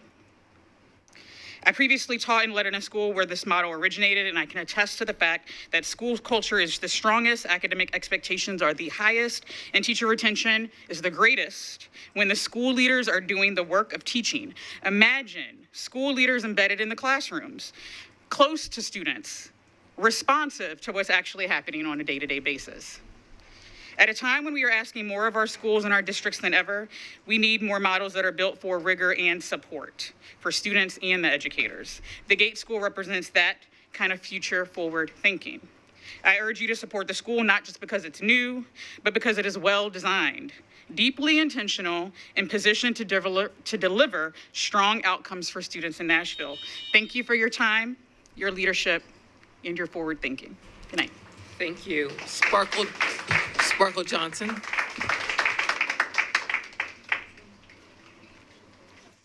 Good evening. I will not hold you all because your alarm won't allow me to. But good evening. My name is Sparkle Johnson, and I am a proud MNPS alumni, also a child of foster care. However, MNPS was my way out. I am also a proud MNPS parent of 2 graduates and 3 middle schoolers. 1 straight A student who is a top-ranking athlete, Tavares Buchanan Jr., aka Bobby. Please remember his name. I am also a member of Isaac Litton's PTSO under the amazing leadership of Shara Rand, author, domestic violence advocate, and former EMT with the Metro Fire Department. This is not about proof of my competence, nor my background. However, this is all about what has been learned as a single mother and the interaction with other families throughout several Davidson County communities. From what I've seen on a daily basis, our children need strong, structured, and intentional learning environments that not just meet them where they are, but push them far beyond just capabilities, but exceeding all expectations with confidence. Music City represents that kind of opportunity for children who can thrive by expanding their horizons. I'm here in full support of this proposal and the powerful impact it can have upon our students, our families, our communities, and the future of us all.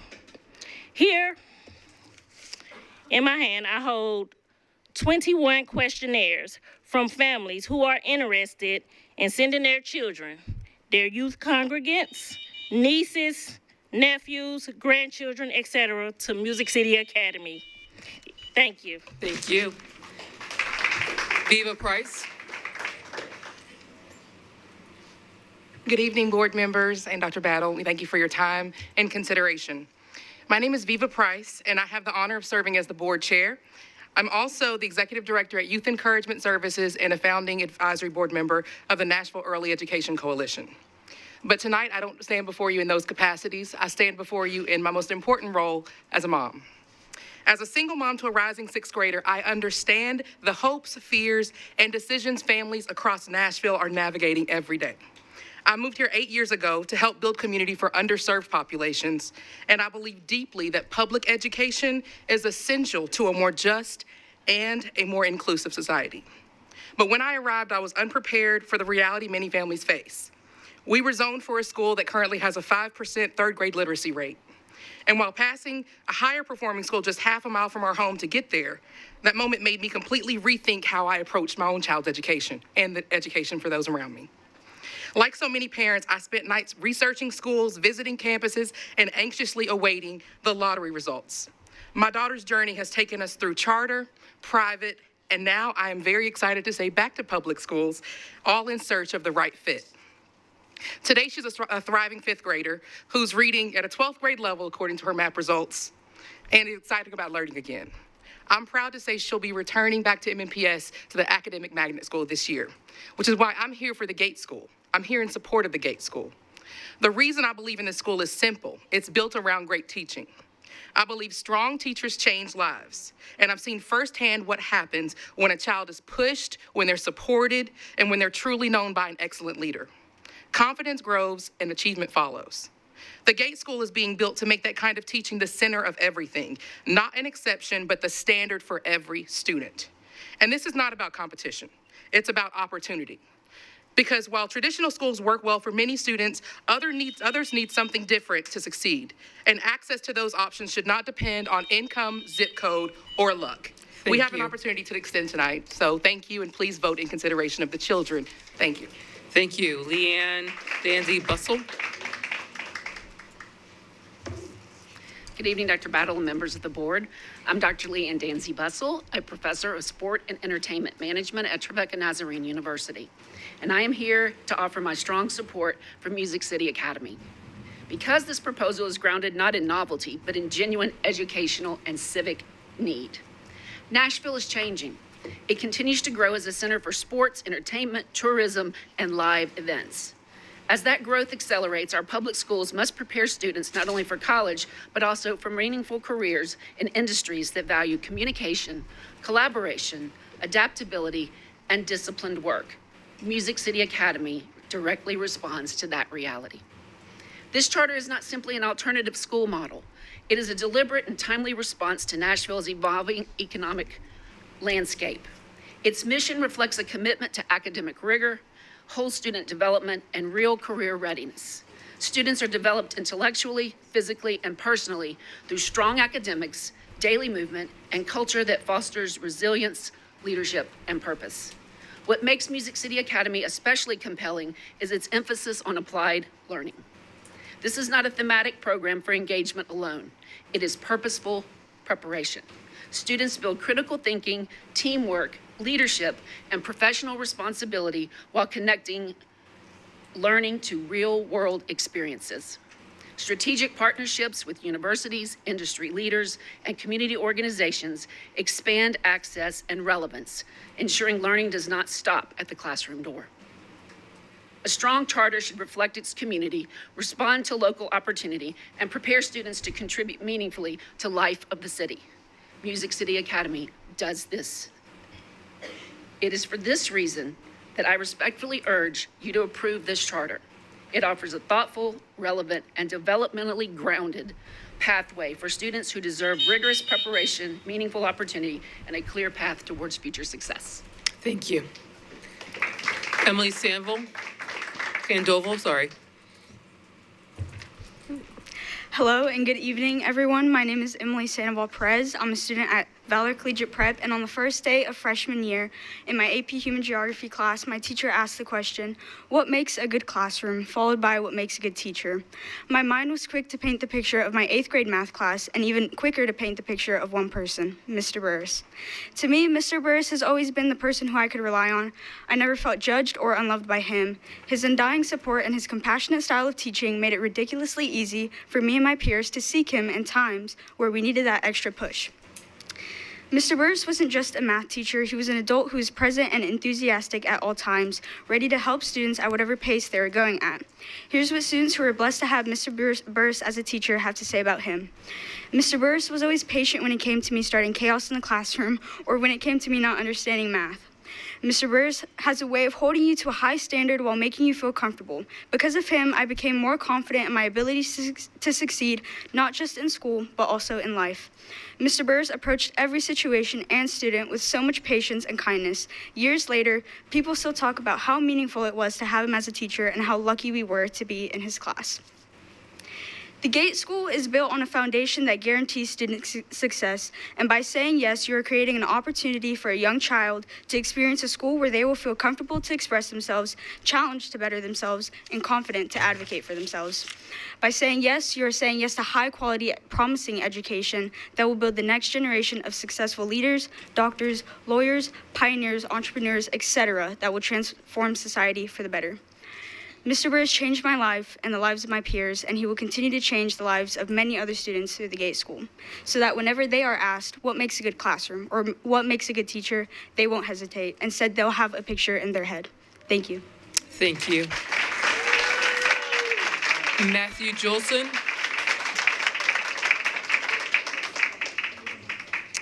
Matthew Jolson. Sam Kelly. Sam Kelly.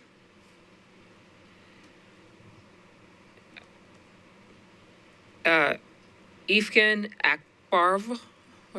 Sorry, I totally butchered your name. I apologize. But correct me, please. Ifkan Akbarov. Okay. You're good. Thank you. Good evening, members of board and community. My name is Ifkan Akbarov. I am a director of Peace Bridge Center, an organization devoted to promoting inclusive communities through education, outreach, and dialogue. I am here today to express my strong support for the proposed Nashville School of Excellence. At Peace Bridge Center, we work closely with families from a wide range of cultural backgrounds, many of whom live in the Nolensville Pike area. These families are asking for more high-quality school choices, schools that not only offer academic rigor, but also a safe and nurturing environment for their children. Nashville School of Excellence is designed to meet these needs. Its strong focus on STEM education, small school atmosphere, and commitment to student success will offer a powerful alternative to the limited options currently available in the area.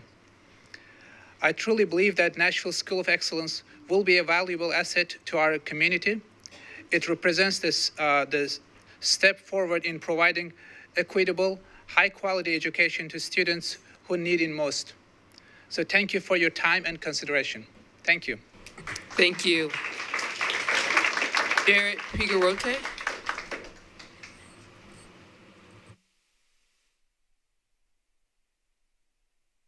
Hello, board. My name is Jared.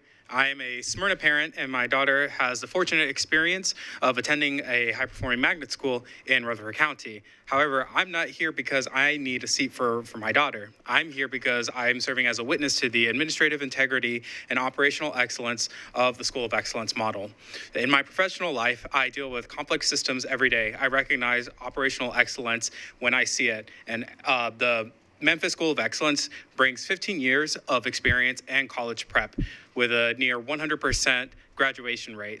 This administration doesn't just hope for results, they build the discipline frameworks to actually guarantee them. Their focus on STEM and a small school environment isn't just the preference, it's a design choice that ensures that no student is lost and left behind. So too often we see that low-income areas are treated as if they're good enough, as acceptable. This leadership rejects that mindset. There are families in Nashville right now clamoring for high-quality options, families who want the same rigor that my daughter receives, but have limited choices. This school bridges that gap. It proves that academic excellence isn't just a result of zip code, but of high-integrity leadership. And you as a board have their most important job is deciding who to trust with our children's future. And based on my professional observations of their systems and their track record, this administration has earned that trust. I urge you to support the approval of the Nashville School of Excellence to give our families the options that they deserve. Thank you. Thank you. Arlene Martin Norman.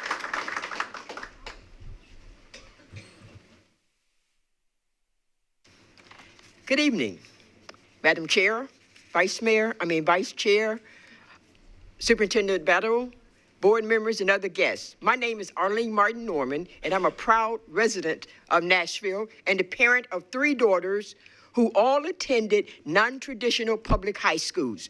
2 are honor graduates from Hume-Fogg School, and my youngest daughter is a scholar from East Literature Magnet. I'm an advocate for public education. I'm here to offer my support for a Nashville School of Excellence. Education is an important investment in an individual, families, and a city can make a difference in the future for the families and for the city. Prior MPS leaders saw the advantage of offering magnet public schools, and my family gives personal testimony to that being a good fit. Nashville is a growing and changing city. Our city needs to stay abreast of the need for evolving, unique, and flexible options to serve a variety of students and their needs. Charter schools expand the ability of schools to have greater flexibility, greater freedom to innovate, whether that's through specialized curricula, extended learning time, higher expectations, or teaching models, which while adhering to the same standards, laws, oversight as any other MNPS school. Nashville School of Excellence proposes to do just that with a proven track record through its sister campus in Memphis. The Memphis School of Excellence and magnet schools have demonstrated what's possible when students are given the tools and the support to succeed. You've heard about Memphis School of Excellence, 100% graduation rate, 100% high school applications for colleges. Likewise, locally, Nashville magnet schools, graduation rates equally. So I urge you to support Nashville School of Excellence. Thank you. Thank you. Dendar Zevi. Please correct me if I mispronounced it. Yes, good evening. Good evening, dear members, board of directors. Sorry. My name is Sanjar, and I'm parent of 4 kids. I moved from Uzbekistan here, and I'm representing the community of the Uzbeks here in the Nashville. And today I want to provide my support to the School of the Nashville Excellence on the behalf of these families. And like many families, we came here with the clear support, with a clear goal to give the children access to high quality education and better future. For us, education is the most important foundation for success, stability, and the long-term contribution. The Nashville School of Excellence represents the strong, proven educational model schools within the, so the represent network and demonstrate the outstanding outcomes, including the high graduation rates, strong academic performance, and the recognition at the state and national levels. These results give the families confidence in the quality of education being offered. Just as important is the school's approach to families and the community engagement. They take the time to listen, to communicate clearly, and build the trust with the families from diverse backgrounds. This consistent engagement is especially valuable for ensuring the strong school-family partnership. As Nashville continues to grow, so does the need of additional high-quality school options. In a short period of time, approximately 370 families have already expressed interest in this school, reflecting the clear community demand. And I just want to mention that I came on the background of the same school, which I graduated 25 years ago. So I'm just looking for your support and for this school. Thank you. Thank you. Joyce Klassen. Joyce Klassen. Jasmine Rabia Sakaya. Good evening, everyone. Can you hear me?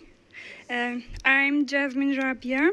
I'm a member of Peace and Bridge community, and I'm a former educator. I'm here today to share my strong support for the proposed Nashville School of Excellence. As an educator, I often speak with families and who are looking for different options. Schools that offer smaller class size, individual attention, and strong academic foundation. Parent-fund choices, and students thrive in environments where they are truly seen and supported. That's why I'm excited about the Nashville School of Excellence. The school plans to start with just 150 students in its first years, creating an ideal environment for personal attention and academic growth. This is exactly what many families in our city are asking for. We also know that Nashville population is growing rapidly. That growth means more students and a greater need for quality school options. We cannot rely solely on existing schools to meet this demand. NCE has already demonstrated success in Memphis. There are 4 schools at Memphis, and I'm confident that the same commitment to excellence can serve students and families here in Nashville as well. Sorry, I was so excited, and thank you for your time and consideration. Thank you. Mark North.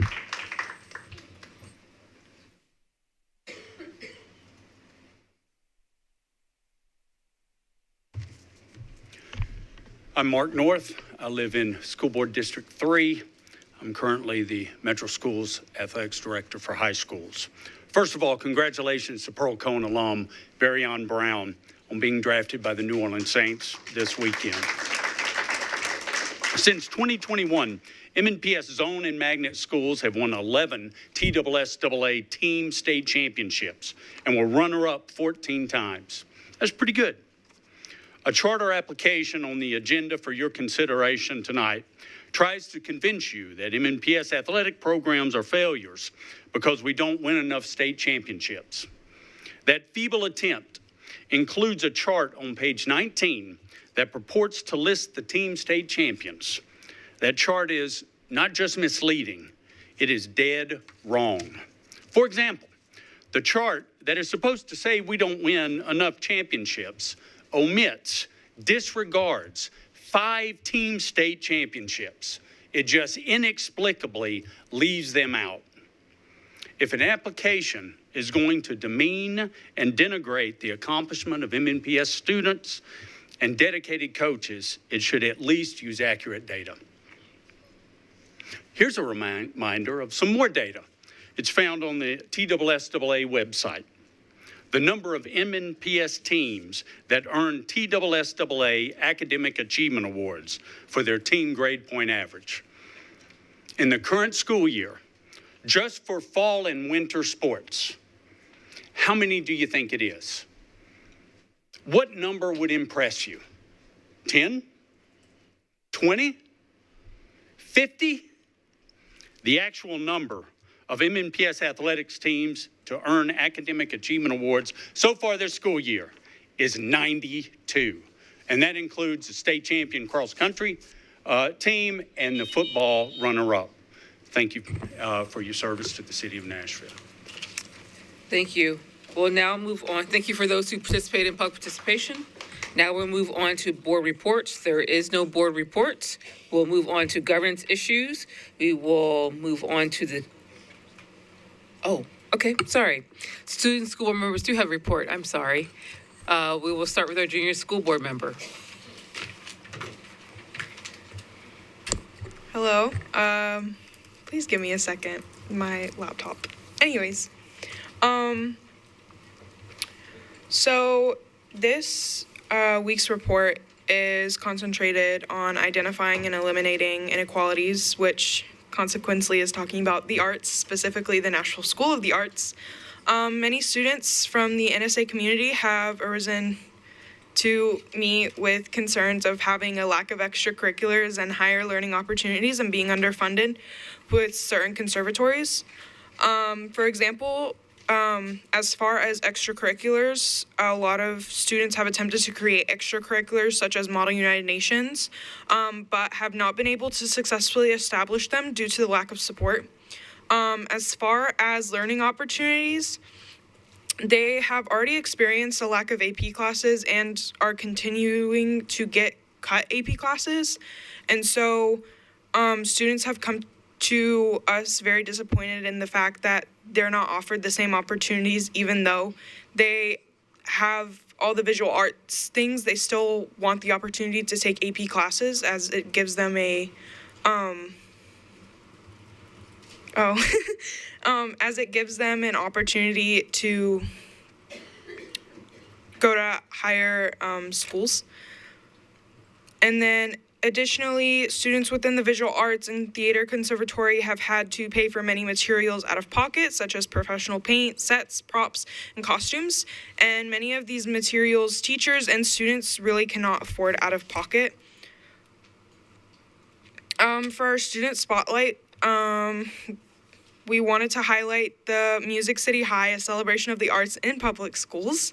I know we already highlighted it earlier in our announcements and recognitions, but the first episode of the 3-part documentary highlights the Cane Ridge Rhythmic Ravens Marching Band and their 2 weeks of intense summer training. The second episode highlights a Hume-Fogg academic magnet high school student whose name is Hunter, who is a digital artist, athlete, and engineer, and has a legacy within the Hume-Fogg community as her grandmother taught visual arts and her grandfather was a school counselor in the MNPS community.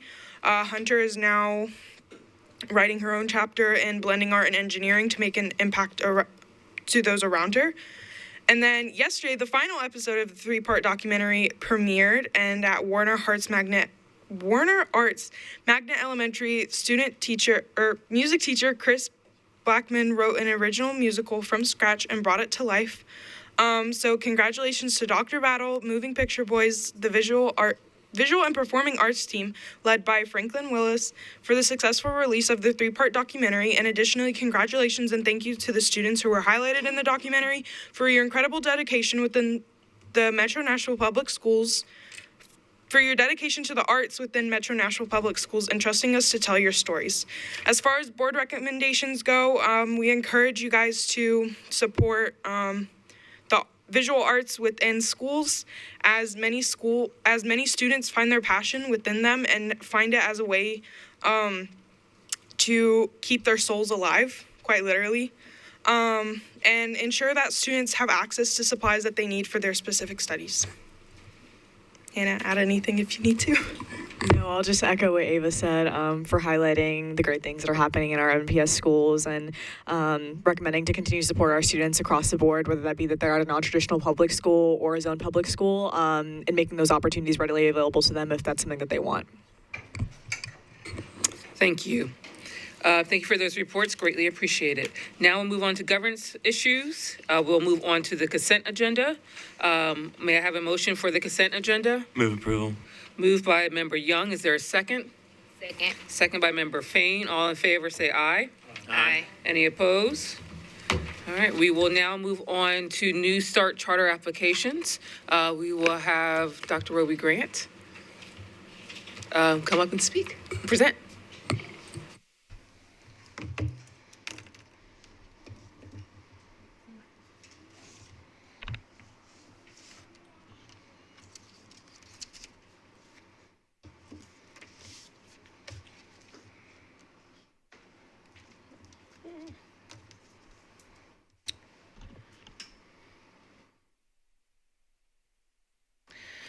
Madam Chair, members of the board, and Superintendent Battle, thank you for the opportunity to share the MNPS Charter Schools Office Review Team reports on 4 New Start charter applications this evening. The Charter Office will present the findings of each of those New Start applications. The MNPS Office of Charter Schools serves as the authorizer and oversight body for 26 MNPS authorized charter schools. Our team leads the New Start application process, coordinates internal and external reviewers, and presents the evidence findings and recommendations to the board for action. The MNPS Charter Schools Office received 4 New Start applications: Nashville School of Excellence, Empowerment Academy, the Gate School, and Music City Academy. As you can see on this slide, this year's cycle of applications represent a mix of elementary, middle, and high schools across different areas of the district. Tonight, the board has the following voting options for the applications received. Approve or deny each New Start application. State law states upon receipt of the grounds for denial, the sponsor has 30 days from receipt to submit an amended application to correct the deficiencies. The LEA will have 60 days from receipt of an amended application to deny or to approve the application. This past year, the Tennessee State Board of Education established a standardized charter application and a uniform scoring rubric for New Start applications and a scoring rubric that authorizers are required to utilize statewide. Applications are evaluated based on the full body of evidence, including the written application, due diligence, and capacity interviews that are conducted with each applicant. Under the state board's oversight, recent updates to the New Start application included a few revisions. This included separate pathways for new and replication applicants, fewer required attachments at this stage of the application process, more focused questions, the removal of the exceeds rating, and a continued emphasis on the capacity interview as a key source of evidence. The categories for the New Start application differ slightly from the previous cycles. The current categories are educational program and design and capacity, operations plan and capacity, budget and finance, and the Addenda section if applicable. The Addenda section was established and incorporated as a standalone section to provide additional information based on an applicant's category. This could include sponsors with relationships to other charter schools, relationships to a network, contracting with an ESP, an applicant seeking to open multiple schools, an applicant converting a non-public to a charter, an applicant operating an opportunity charter school, and a higher ed seeking to open a charter school. Each of the sections on the slide receives an overall rating aligned to each section's standard. Additionally, the process by which review members rated each subsection was also revised. Reviewers independently rated each subsection, documented the strengths and concerns, and assigned an overall subsection rating. These overall ratings helped to inform the overall and final section rating of each applicable section. Once reviewers reached the end of each category section, each reviewer completed a summary table that captured the key strengths, the weaknesses, and the overall section rating to ensure consistency and clarity in evaluation. All applicable section ratings were then synthesized into an overall rating, which included an application summary and recommendation. It is important to note that the guidance from the Tennessee State Board states that to be deemed ready for approval, an application must meet the standard in every applicable section. In alignment with the Tennessee Code annotated 43, sorry, PowerPoint went away. Okay, sorry. In alignment with Tennessee Code annotated 4913-107, as well as 4913-108, MNPS incorporates the following in its New Start Charter application review process. Evaluate the New Start application using uniform application scoring rubric published by the State Board. Incorporate the full body of evidence. Require the review team to rate each section using the State Board of Education scoring rubric, and reach a consensus among the review team. Through this process, MNPS ensures that the New Start Charter application process is fair and objective. The review teams includes MNPS staff and an external expert with experience in facilities, operations, finance, instruction, and research evaluation to ensure a comprehensive and balanced review. We will begin the New Start application for Nashville School of Excellence. Nashville School of Excellence is proposing a 612 charter school in South Nashville with an enrollment target of 630 students. The board report contains the strengths and areas of concerns for each application that was identified by the review team.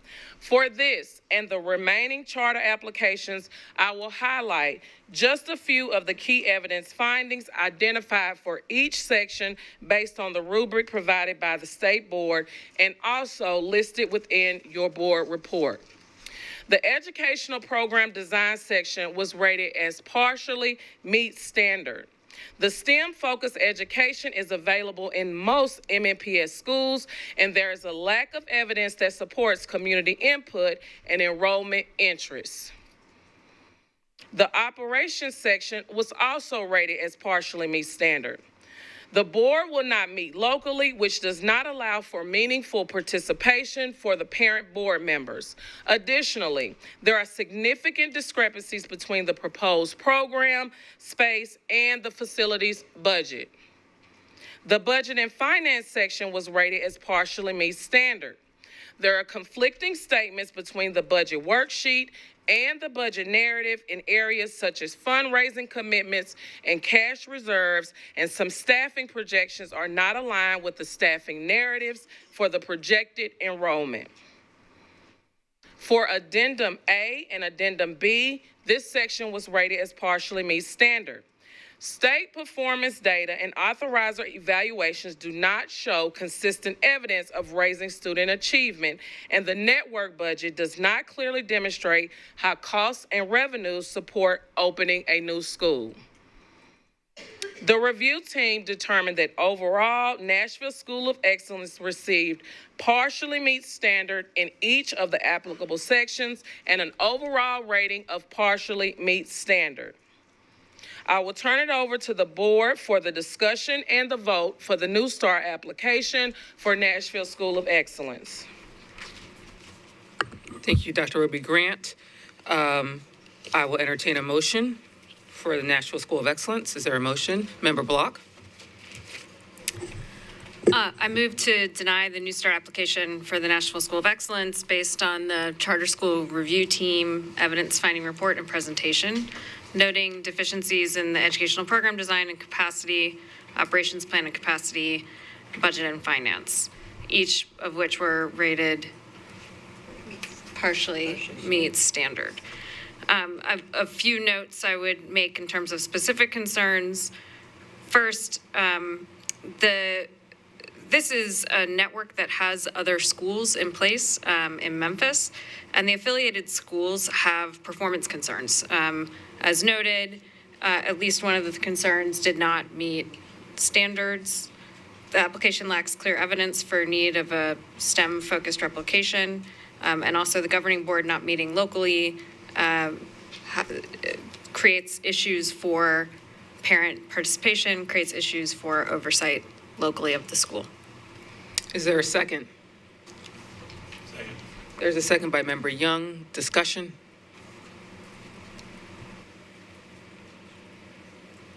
Seeing no discussion, we'll move on to sorry. Sorry, my apologies, Member Taylor. No problem. I just have a question about the process, just to be clear. Is that okay during the discussion? Yes. During this process, as we went over just now, if a school does not meet in every category, then we are not able to approve. Is that correct, according to the state law? The recommendation from state board guidance is each of the applicable sections should meets the standard in order for you to approve the application. Okay. And then once a decision is made, if the decision is to deny, the applicant has 30 days to respond, and then we have an additional period of time before we have to review and make another decision. Is that correct? Correct. So based on the decision, if the board decides to deny, the applicant will have 30 days to resubmit an amended application, and the board will have 60 days from today to make a decision. Okay. And my last question on this is, when they resubmit, they are resubmitting and addressing just the concerns that are in the response that we previously gave them, or what are they responding to? Correct. If any section is deemed meets the standard, that section does not have to be addressed in the amended portion. If a section does not receives a partially meet or does not meet, the applicant will have 30 days to revise those sections and then resubmit. Based on the feedback that they were originally given? Correct. My last question, I thought that was my last question before, but one more question. The capacity interview, can you talk about that process and how that is included in the overall? Yes. So the capacity interview is conducted with each New Star applicant. There's an hour-and-a-half interview where review team members have at that point read the application, and they have the opportunity to ask the applicants clarifying questions. It also gives the applicants, we allow 4 in the agenda, 15 minutes for them to just give a high-level overview of any information that may not have been included in the application that they would like to highlight, or things that may they feel the review team should know. And then the review team asks clarifying questions. That information is then captured for the review team to help determine their overall consensus, which also drives the board report that is the final product of the process. Thank you for that clarification. Any other questions or comments? Seeing none, we'll move to a vote. All in favor of the motion to deny Nashville School Excellence, raise your hand. 1, 2, 3, 4. The motion passes 9-0. We will now move to Empowerment Academy. The next New Start application is Empowerment Academy. Empowerment Academy proposes a K-5 school with an enrollment capacity of 50 students in Nashville. The educational design and capacity section was rated as does not meet standard. The proposed model is not clear and coherent, and there is a lack of community engagement and support for the proposed charter school. The operations plan and capacity section was rated as does not meet standard. The governance organizational chart is incomplete, related to reporting, management, and structures over time, and there's conflicting information about staffing structures, causing concerns about the feasibility of the overall plan. The budget and finance section was rated as does not meet standard. The enrollment projections for a maximum of 50 students in years 1 through 5 create sustainability concerns, and the budget assumptions include a substantial deficit in the startup year, neither of which were justified in the application or addressed during the capacity interview. For Addenda B and D, this section was rated as partially meet standard. There is a 5-year growth plan, but the responses in the capacity interview demonstrated a limited understanding of the connection between the per pupil funding and the network budget. In addition, the steps provided to build organizational capacity did not demonstrate how it will be sustained over a period of time. The review team determined that overall, Empowerment Academy received does not meet standard in education program design and capacity, operations plan and capacity, and budget and finance, and partially meets standards in Addenda B and D, with an overall rating of does not meet standard. I will turn it over to the board for the discussion and vote for the New Start application for Empowerment Academy. Thank you, Dr. Ruby Grant. We will move on to consideration. Is there a motion for the Empowerment Academy? Member Block. I move to deny the New Start application for Empowerment Academy based on the charter school review team, evidence finding report, and presentation, noting deficiencies in the educational program design and capacity operations plan and capacity and budget and finance.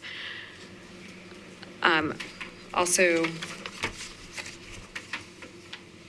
each of these areas does not meet standards. So overall, none of the categories meeting standards, and an overall application rating of does not meet standards. In particular, concerns include that the applicant fails to provide a clear description of leadership qualifications and staffing structures with conflicting information about teacher numbers. Enrollment projections remain flat at 50 students through year 5 with no justification, and the budget assumes a substantial startup year deficit with no resolution provided in the capacity interview or in the application itself, and the proposed school model lacks coherence. Thank you. Is there a second? Second. Second by Vice Chair Nabala Kinney. Discussion, comments, questions? Seeing there's none, we'll move to a vote. All in favor of the motion to deny Empowerment Academy, please raise your hand. 1, 2, 3, 4. It passes 9-0. The motion passes. We will now move on to the Gate School. Our next application is the Gate School. The Gate School is a 6A middle school with a proposed enrollment target of 360 students in the West Davidson County area. The educational program and design section was rated as partially meets standard. The applicant does not demonstrate a need for additional seat capacity or address the enrollment challenges in the proposed area. Additionally, the recruitment strategies do not include differentiated methods to reach diverse learners or address the enrollment challenges in the targeted area. The operations plan and capacity section was rated as partially meets standard. The applicant does not provide a clear connection to the school model and instructional strategies for the anticipated student population.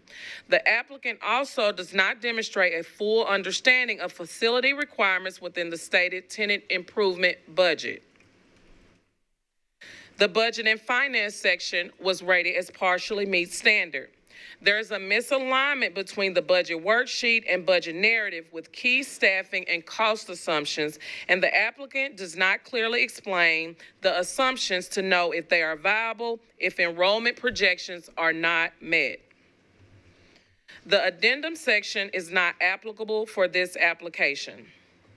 The Gate School received partially meets standard in each of the applicable sections and an overall rating of partially meets standard. I will turn it over to the board for the discussion and vote for the New Start application for the Gate School. Thank you, Dr. Ruby Grant. We will now move on to consideration of the Gate School. Is there a motion? Member Elrod? I move to deny the charter school of the Gate School due to the concerns noted by the charter office review team. The evidence findings within this report finds that the school only partially meets the educational program design and capacity, operations plan and capacity, budget and finance, all of these things which resulted in the application's overall rating of partially meets. Is there a second? There's a second by Member Tyler. Discussion, questions, comments?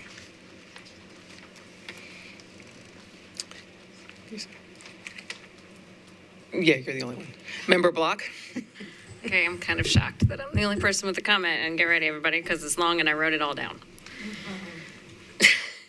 So I just motioned to deny two schools that I definitely do not think have a place in Nashville. This application is different for me. And while our review team has raised legitimate concerns that need to be addressed, there are some strong ideas in this application, a number of which are things we are also doing or thinking about. So the use of AI, extending the power of great teaching through things like what we refer to as the opportunity culture, but is referred to in this application as some word that comes after teaching, but basically means the same thing, which is extending the power of great teaching. And focusing on making sure that leaders know what's happening every day in the classroom, which is possible in a variety of ways. In our case, that's a leadership playbook that emphasizes ensuring that we have leaders that spend the majority of their time outside of their offices in classrooms, understanding that what kind of teaching is occurring daily, giving daily feedback, and knowing how to improve that teaching. So we might not be doing it perfectly, but we're working on similar things. That said, as I said, I think there are some interesting parts of this application. Some of the things I just named are things that we're both working on.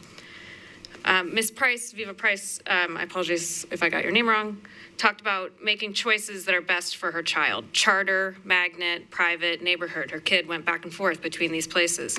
I think she speaks for so many parents that we know each of our children is different, we know each school is different, and we have to find the right fit. And that's part of why MNPS and the community as a whole offers choice whenever we can, and I think that makes a lot of sense. And there's clearly a role for all of the choices that Ms. Price outlined: neighborhood school, magnet school, charter school, private school. They're all choices that are allowed, and in the case of neighborhood schools, they are essentially required by law. So we all have a role to play. And we all have successes, and we all have improvements to make. Ms. Price also said this isn't about competition. I'm sorry, I'm not trying to pick on you. You just made some good points.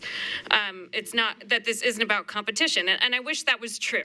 But the thing is, unless every school is at capacity, this is exactly about competition, and our funding systems work that way. And so I like to think of it more as coopetition, which is a term that people have used in the past, right? And we're not doing a great job of that in this city. There are only so many children in Nashville and only so many schools and seats, and honestly, I'm not sure where we're headed in terms of the variety of schools we have available, how we're supporting the schools in the district, charter schools, and also how we're thinking about the other options that are available in order to support the success of all of our students. And how we're thinking about that when we think about what is currently in existence, making all of those things excellent before even thinking about starting new things.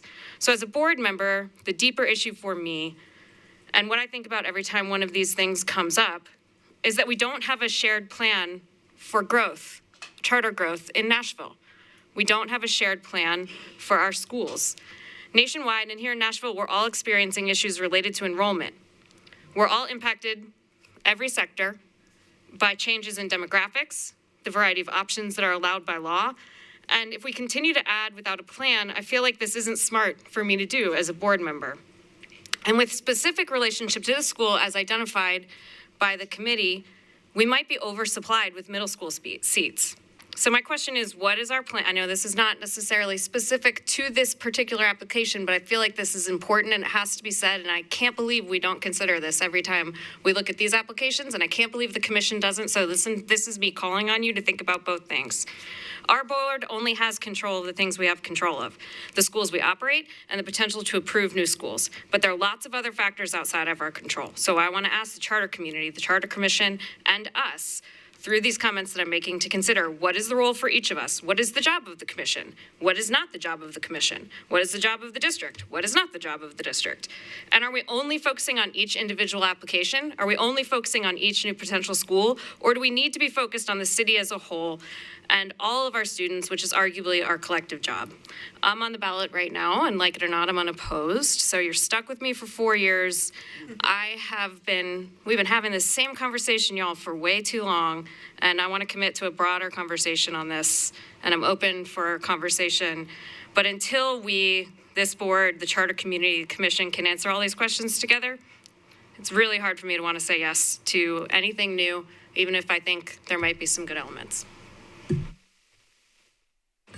Thank you, Member Block. Any other comments, questions? Member Elrod? Thank you. Since I made the motion, I will make a few comments. I would also argue, I believe in agreement, that an interesting application does not mean it would be the correct school or the best school for us to open or for us to have within Nashville. I should say that there is no current, let me make sure I have my correct notes in front of me. I have so many of them, as my colleague beside me has made comments about.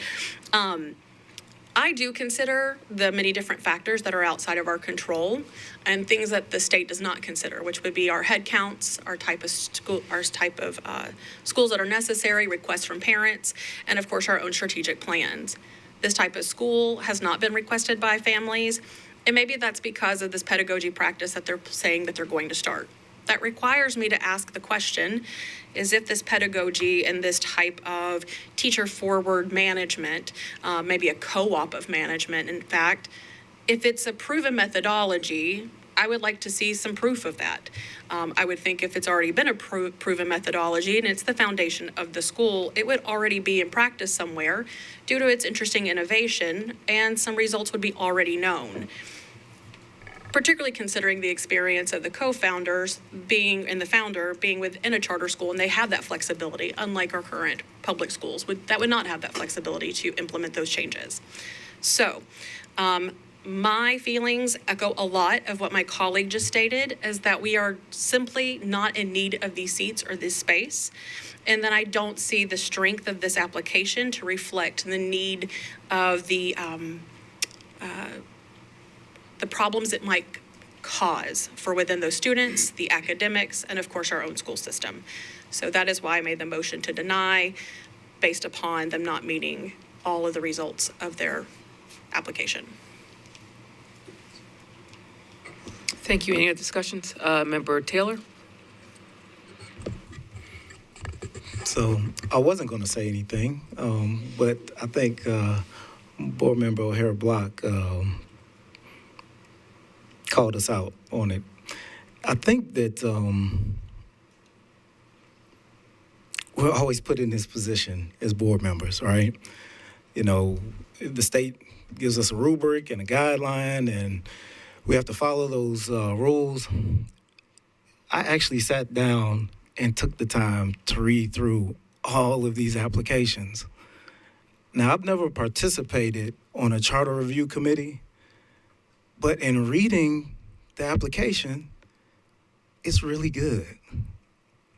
I mean, that's my personal opinion. I'm looking at these applications. The model might be interesting. I think it's interesting.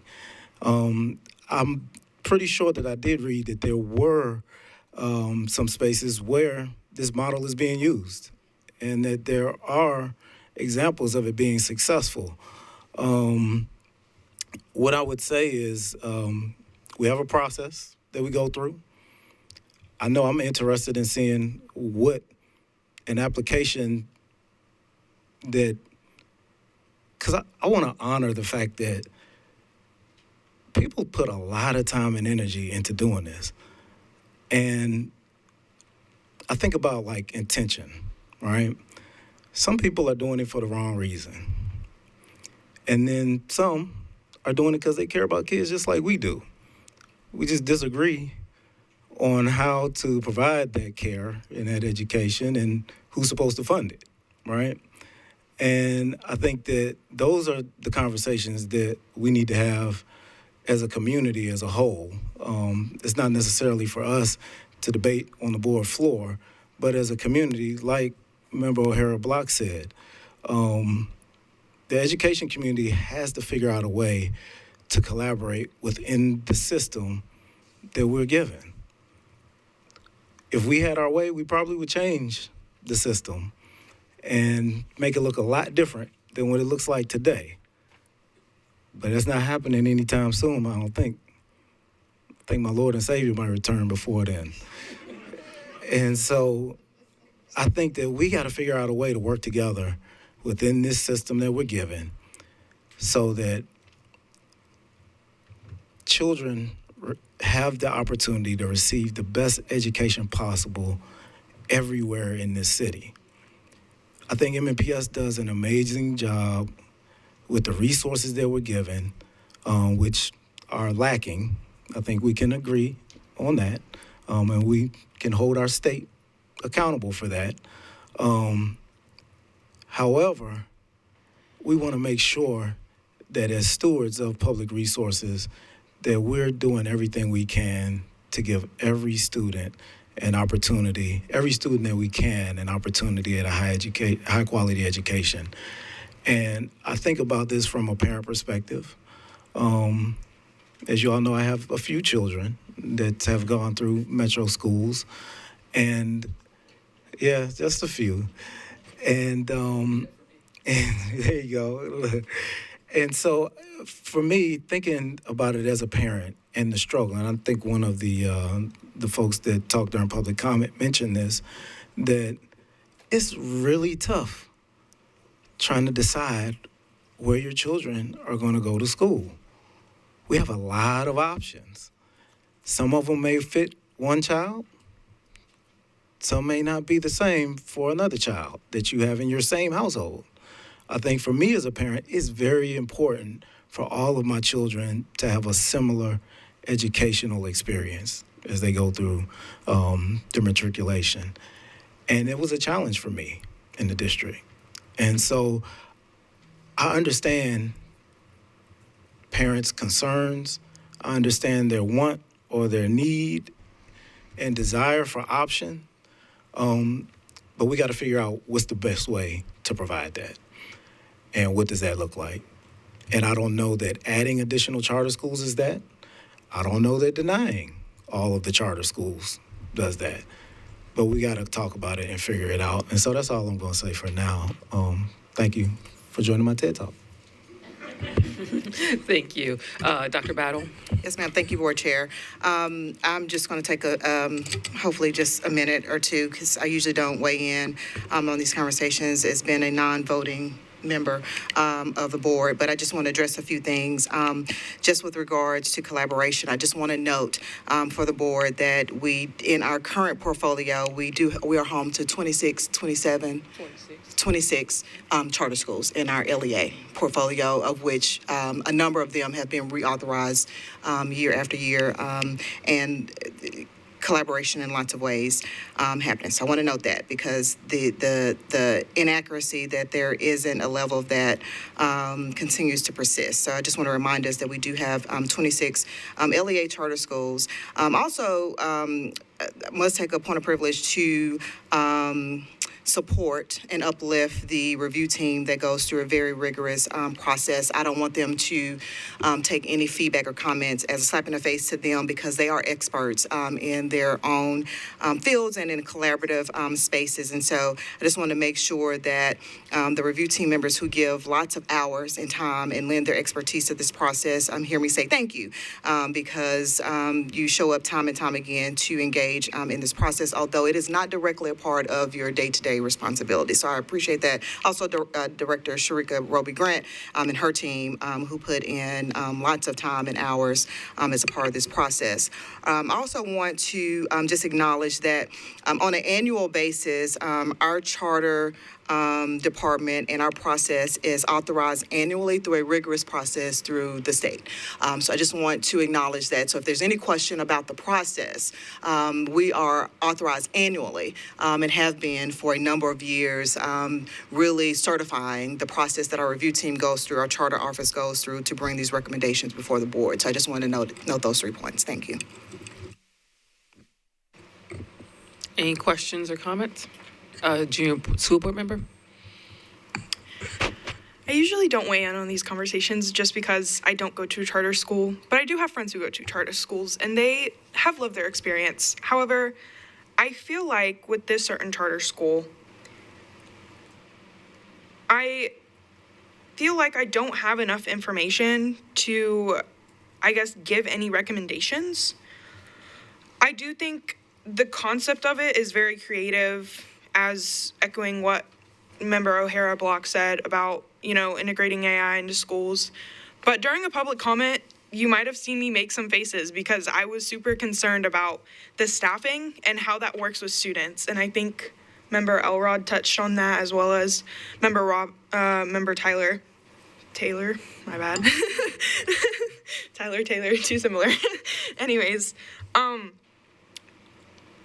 think if those things were really figured out and we were given really, really hardcore evidence to how this would fully work, I think it's a really creative idea. I really just don't know how it's gonna be processed. And so for that, I recommend the board probably reject this application, unfortunately. Thank you. And Dr. Nabalkini?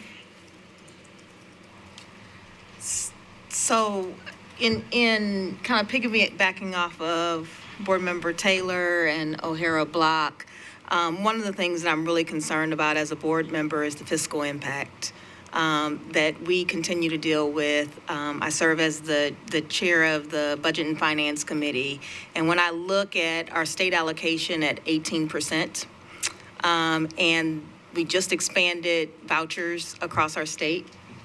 The local contribution, we continue to put the burden on local contribution for funding of public education. And you discussed that we don't have enough resources, which equates to funding. So as we continue to look at the possibility or the potential of any type of expansion, we are looking to take more money away from the students who currently attend and live in those districts. And as we know, some of those costs, regardless of the number of students that are within the district, we still have to pay for related to that. So I just want us to kind of, as we continue to think about whether we are looking to expand or do whatever related to this charter school discussion, think of the fiscal impact that we're going to have as we continue to make these decisions. And I think as board members, one of our top 3 priorities is making sure that we fund a budget to accomplish the goals that we want to accomplish in this school district. And we cannot put our school system in a situation where we have one hand tied behind our back asking us to meet the outcomes that we want to see for students across our district. And so I want us to consider this as we're continuing to have these conversations and continuing to figure out what's best as we move forward in these discussions. Thank you. Any other comments, questions? Member Taylor. I just want to clarify. No, it wasn't. Some other comments may have been. I just want to clarify. I think I did acknowledge the expertise on the committee and was thankful for the work that you all have done. And so I don't want anyone to take my comments as a slap in the face. I think that Dr. Roby Grant knows me well and knows that I appreciate the work that she does and that she puts in on these applications. I think my overall comments, just to recap, are to say, we got to figure this thing out. That's all. We just got to figure it out. I'm not saying that we don't collaborate with charters. I have probably a third of them in my district that are in Nashville. And so I know that we work with charters. What I'm talking about is the larger charter community as well as the community. And that includes parents, other community partners, every stakeholder that wants high quality education for their kids. It's just about having a conversation and making sure that we have a clear path forward on how we're going to handle the system that we are forced to work within. And that includes the lack of funding, that includes the process that we're given to work through, all of those things. And so I acknowledge we got a lot of people that are working very, very hard. And I appreciate that. I think I work pretty hard too.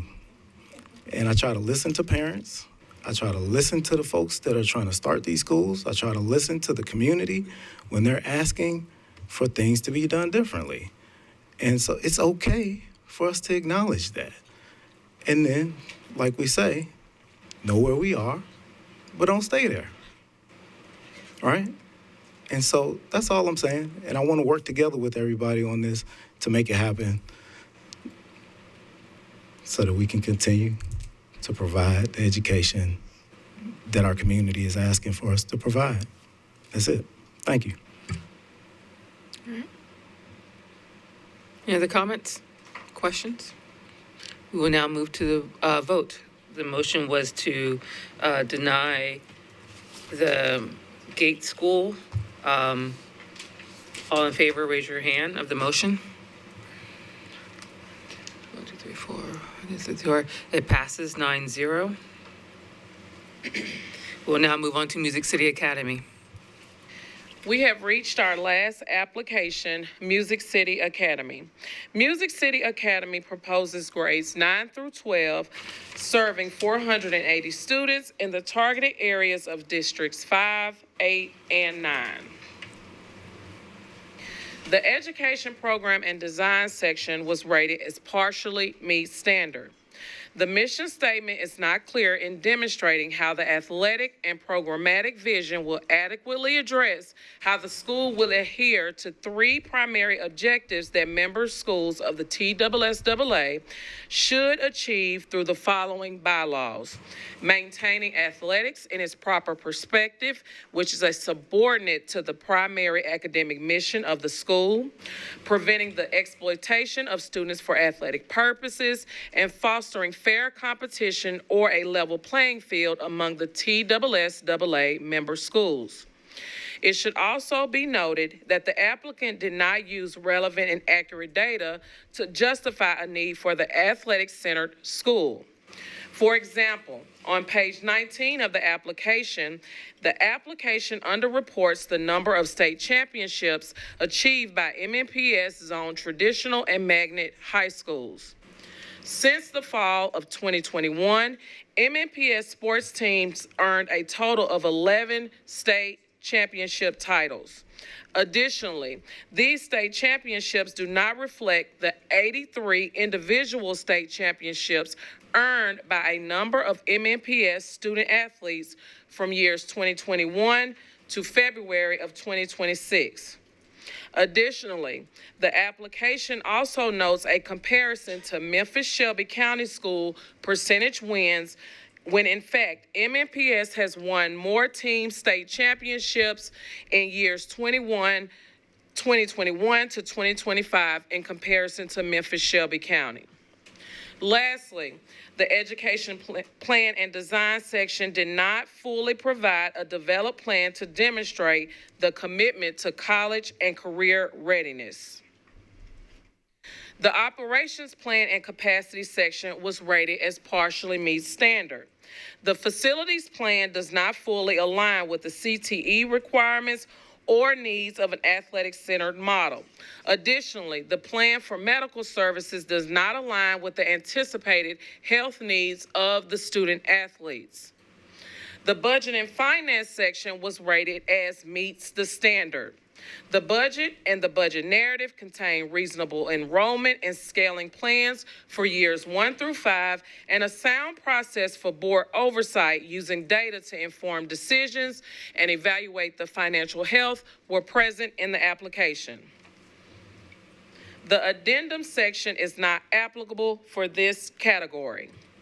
Music City Academy received partially meets standard in education capacity and design, as well as operations planning capacity, and meets the standard in budget and finance. The review team determined the overall rating was partially meets standard. I will turn it over to the board for the discussion and vote for the New Start application for Music City Academy. We'll move on to thank you, Dr. Roby Grant. We'll move on to board consideration. Is there a motion? Member Elrod. All right. I make a motion to deny the Music City Academy due to the concerns noted by the Charter Office Review Team.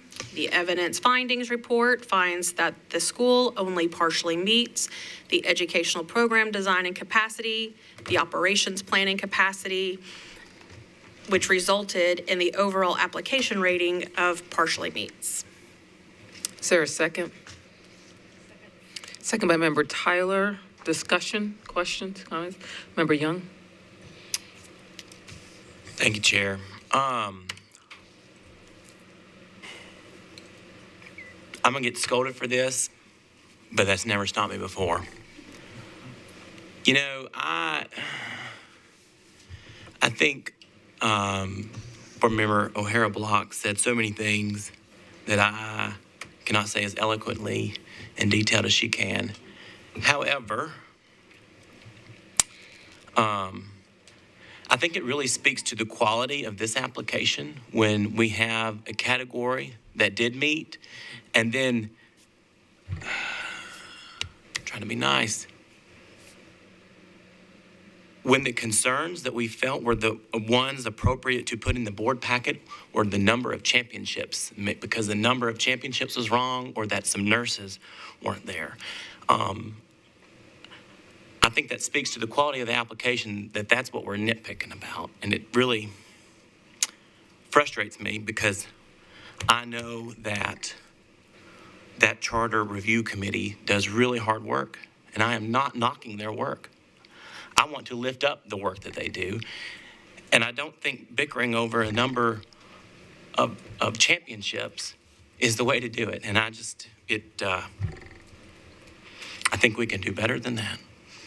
And I will be voting to deny this application because I think the Charter Review Committee has done their job and I trust their work. But I think we can do a better job in how we're presenting this, y'all. Thank you. Any other comments, questions, discussion? Member Block? I just want to, because I know people review these meetings when they look at this process, say that the comments I made before also apply in this application. Thank you. Thank you, Member Block. Any questions, comments? Member Elrod? Thank you. I will make some comments as the person that made the motion. I would believe that some of my comments also follow into from the last conversation to this conversation. As again, I believe a new school that exists inside of Nashville within our tax or local taxation, state or local taxation, excuse me, should be more than just simply interesting. Particularly when there has not been a desire for this type of school or a conversation about this type of school within the needs of our city. We have not had an outpour of any type of interest of this from families. There's not a need for these seats. This is not something that has been desirable, and it does not meet the strategic plans that we've had in place, whether current or past. And so I don't see that this meets those needs. Now, to the conversation of the evidence findings reports, those things are not in the reports because the state does not think that those need to be considered. They do not care about our strategic plan or our funding, or frankly, they fund us more than 19%. But we care about that, and that is a absolute expectation of our job and a core of what we are supposed to do to protect the services that we provide, not at an individual charter school, be that Music City Academy or any other, but the entire school profiles that we may have. And so we have to have, if we're going to discuss a strategic plan of how we want to manage charter schools or consider charter schools, that has to be a part of the conversation. And we do have a diligence to the fiscal impact that happens within charter schools. Admittedly, I am not athletic, nor have I ever been. I was a child in a wheelchair. So this school would have been not of all interest to me. And quite frankly, this school would have been a school that I would have felt very uncomfortable with. That said, I still know what it's like to be on a team, as I've been highly involved in other school activities that provide a type of team experience. Admittedly, not physical experience, as that was not something physically possible, but the other type of collaborative experience. I believe as a school system, we try to provide that in many different ways within our sports, within our improved sports programming that we've had, and our push to provide no-cost sports programming, even starting in elementary school, to our ongoing pushes within the arts, whether that's music or drama or other things, and of course, just after-school activities. There's places to improve, absolutely, and that's within all of our schools, as there's many different varying interests, lesser of funding, and of course availability for people to manage that. But specifically to Music City Academy, my feelings is that if they're not meeting the partially meets, and we have the questions that have been projected, whether we want to consider them nitpicky or not, there needs to be overwhelming evidence for us to say that we believe that this is a good fit for our school system and within a profile of schools that we want to manage. It needs to be an overwhelming amount of evidence to us that this is available and should be prioritized funding, as it is prioritized funding over our current public schools. We need to be shown that. It doesn't need to be they just meet it. It needs to be they more than meet it, they excel, and that this is an absolute for us. And so that is why I am made the motion to deny and will vote to do so. Thank you. Member Fain.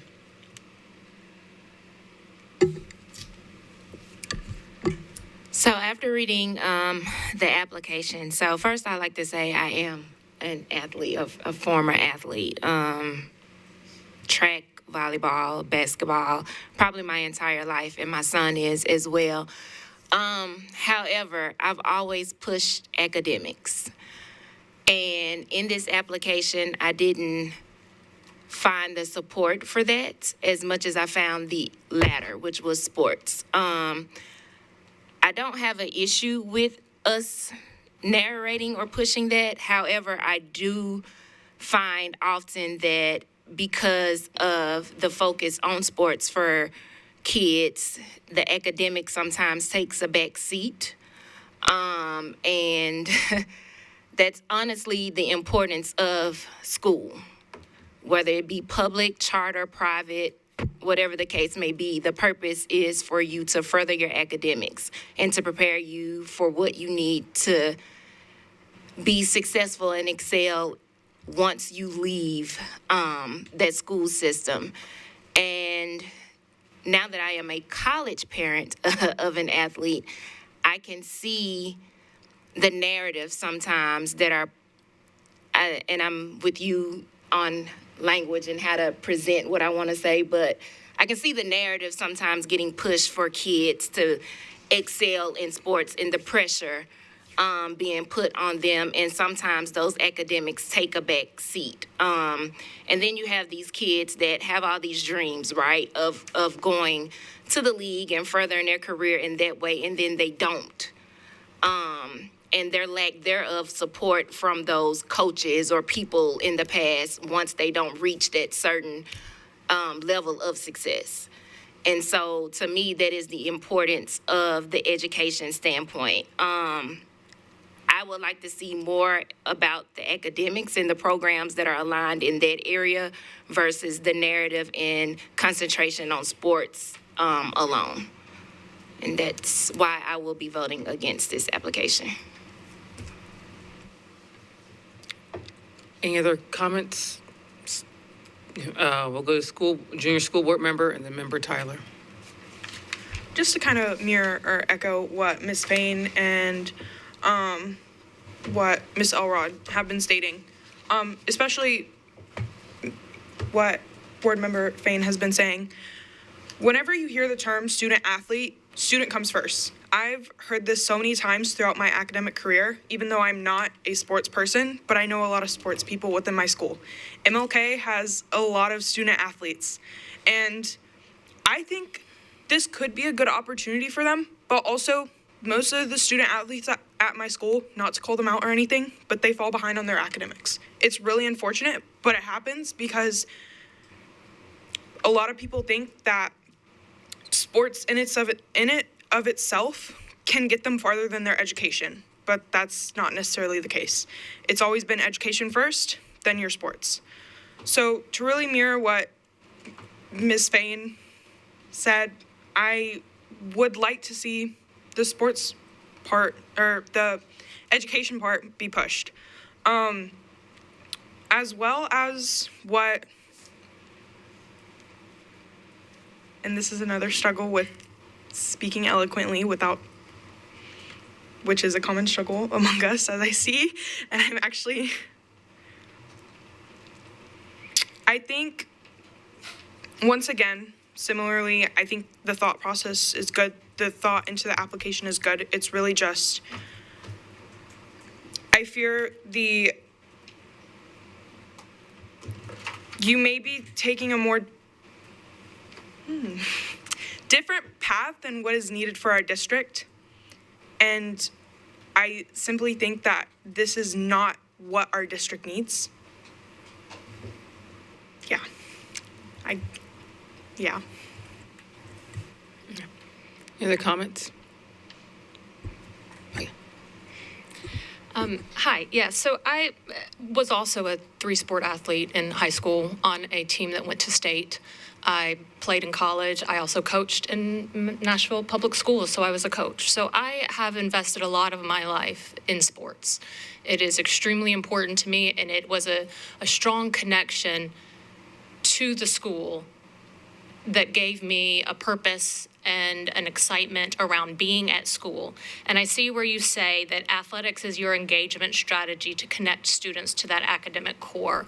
But you haven't been clear about what your academic core is, because at the end of the day, the percentage of students who become professional athletes is much smaller than those who try and do not make that attempt. And so the academics, and I don't want to say the same thing over and over again that other people have already said, but something else I think we have thought about charter schools in the past as being a reason to approve them would be they are offering something that our schools are not offering.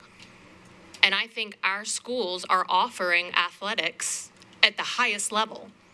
We have state champions. We have, and I know that that might seem nitpicky, but it's relevant. We are providing the opportunity for students to not only do well as high school students, but to go on and perform in the collegiate levels and also on the professional levels from our own Nashville public schools. We don't need a separate school to provide that opportunity because the opportunity already exists. It's already happening in our schools right now. So the fact that this does not seem to be bringing anything new to the table outside of what MNPS is already offering its students really makes me question its feasibility for the long term. And while we are also thinking about fiscal impact and the things that we are required to consider when we are looking at what schools have to offer and why we should or should not include them in our new portfolio, this does not hit the mark for me because it is not innovative in a way that is different than what our high schools are already doing. It is not adding something new that Metro cannot do, that we would need somebody on the outside to do. And so because of that, I do not think that it has a place in our schools. I mean, I commend you for wanting to meet the needs of student athletes. It was extremely important to me as a student athlete, as a coach. It was extremely important that my students who were athletes also knew that their needs were being met. And whatever got them excited about coming to school the next day was something I wanted to participate in. But I just don't see this school as offering something above and beyond what already exists. So I will not be voting for this. Junior school board member. One last comment that I wanted to add to my previous comment. To play Division I in college, you still have to have good academics, which is basically repeating what everyone has said, but just kind of putting it into context. Most people that try to play Division I in college, in fact, someone in my grade has already committed to a college because they have good grades, but they're also amazing in their athletics. So good point that Member Tyler talked about is that MNPS schools are already doing great things for their students, athletics-wise and academic-wise, to be able to play the sport that they're passionate about in Division I or to even become a professional. Thank you. Member Taylor. So I was a former athlete also, and I'm actually say I'm still an athlete. I'm going to call that I'm still an athlete. Come out to the basketball game in August, and we'll see. This application, once again, was a strong application. If you read the application, you'll see that they know what they're doing. I think the applicant is a former principal himself, so he has a strong academic background. The novel part of this, for me, in reading it, and I may be reading between the lines, and hopefully they can clarify what they meant during the capacity interviews or what have you, is that, and correct me if I'm wrong, but the CTE portion of this school is providing athletic-related career opportunities for the students that are related to the sports entertainment industry. And so I don't know if that's something that we currently provide at a school. I'm not aware of it if we are. However, as a parent of several budding athletes, some who are stronger in academics than others, I see this similarly to the way that we support arts. We have students that are fully engaged in the arts. They're in every school play, they do every dance, and it is an opportunity for them to show the additional skills that they have. In a school that has an athletic focus, athletics are really important to those students. I think that Board Member Tyler mentioned that you said you were a 3-star athlete or a 3-sport athlete. And so athletics was a major part of her high school experience, where it may not have been for another student. I do know that as a parent, I absolutely value athletics. I know for a fact that my son would have struggled academically if it were not for the athletics that he was able to participate in. That was the motivating factor for him to be able to achieve academically. All of that being aside, yes, that can take place in our current metro schools. I think the piece that is innovative that we'll see once they address, get the correct data, I guess, for the number of championships that we have and whatever else we found as deficiencies. I think the innovative piece of this is the career pathway options that it will provide students within a school that is focused on athletics, that brings an athletic background, and will give them opportunities to be engaged in the sports entertainment fields, which is a budding industry. That's something that we know is important. I think we got a Super Bowl coming to Nashville in a couple of years, and there are going to be a lot of career opportunities and jobs associated with that Super Bowl coming. So that's what I saw when I read the application. I just wanted to raise that up as alternate points. Thank you. I hear you. Member Mays. Call for the question. The question has been called. All in favor of moving the previous question? Aye. Oh, okay. Anybody against? All right, we'll move to the previous question. There was a motion to deny the Music City Academy. All in favor of the motion, raise your hand. It passes 9-0. The motion passes. Thank you very much, Dr. Roby Grant. We already did student reports, the written information to the boards, your packet. There being no further business, the meeting.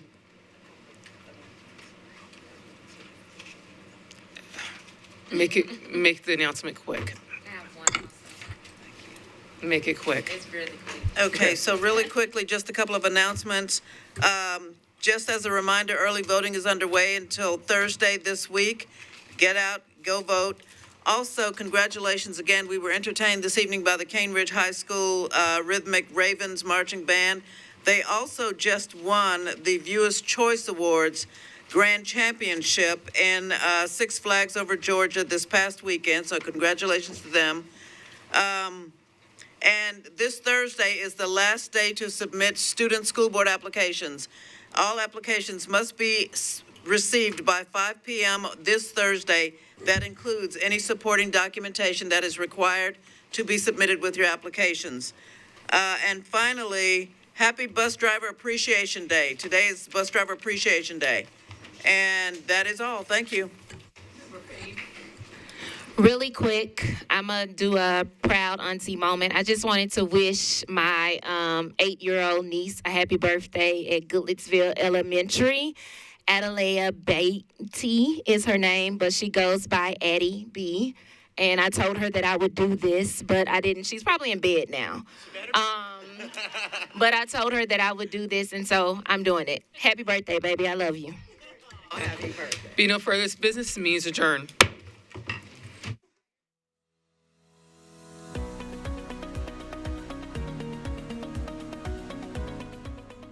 This has been a service of the Metro Nashville Network.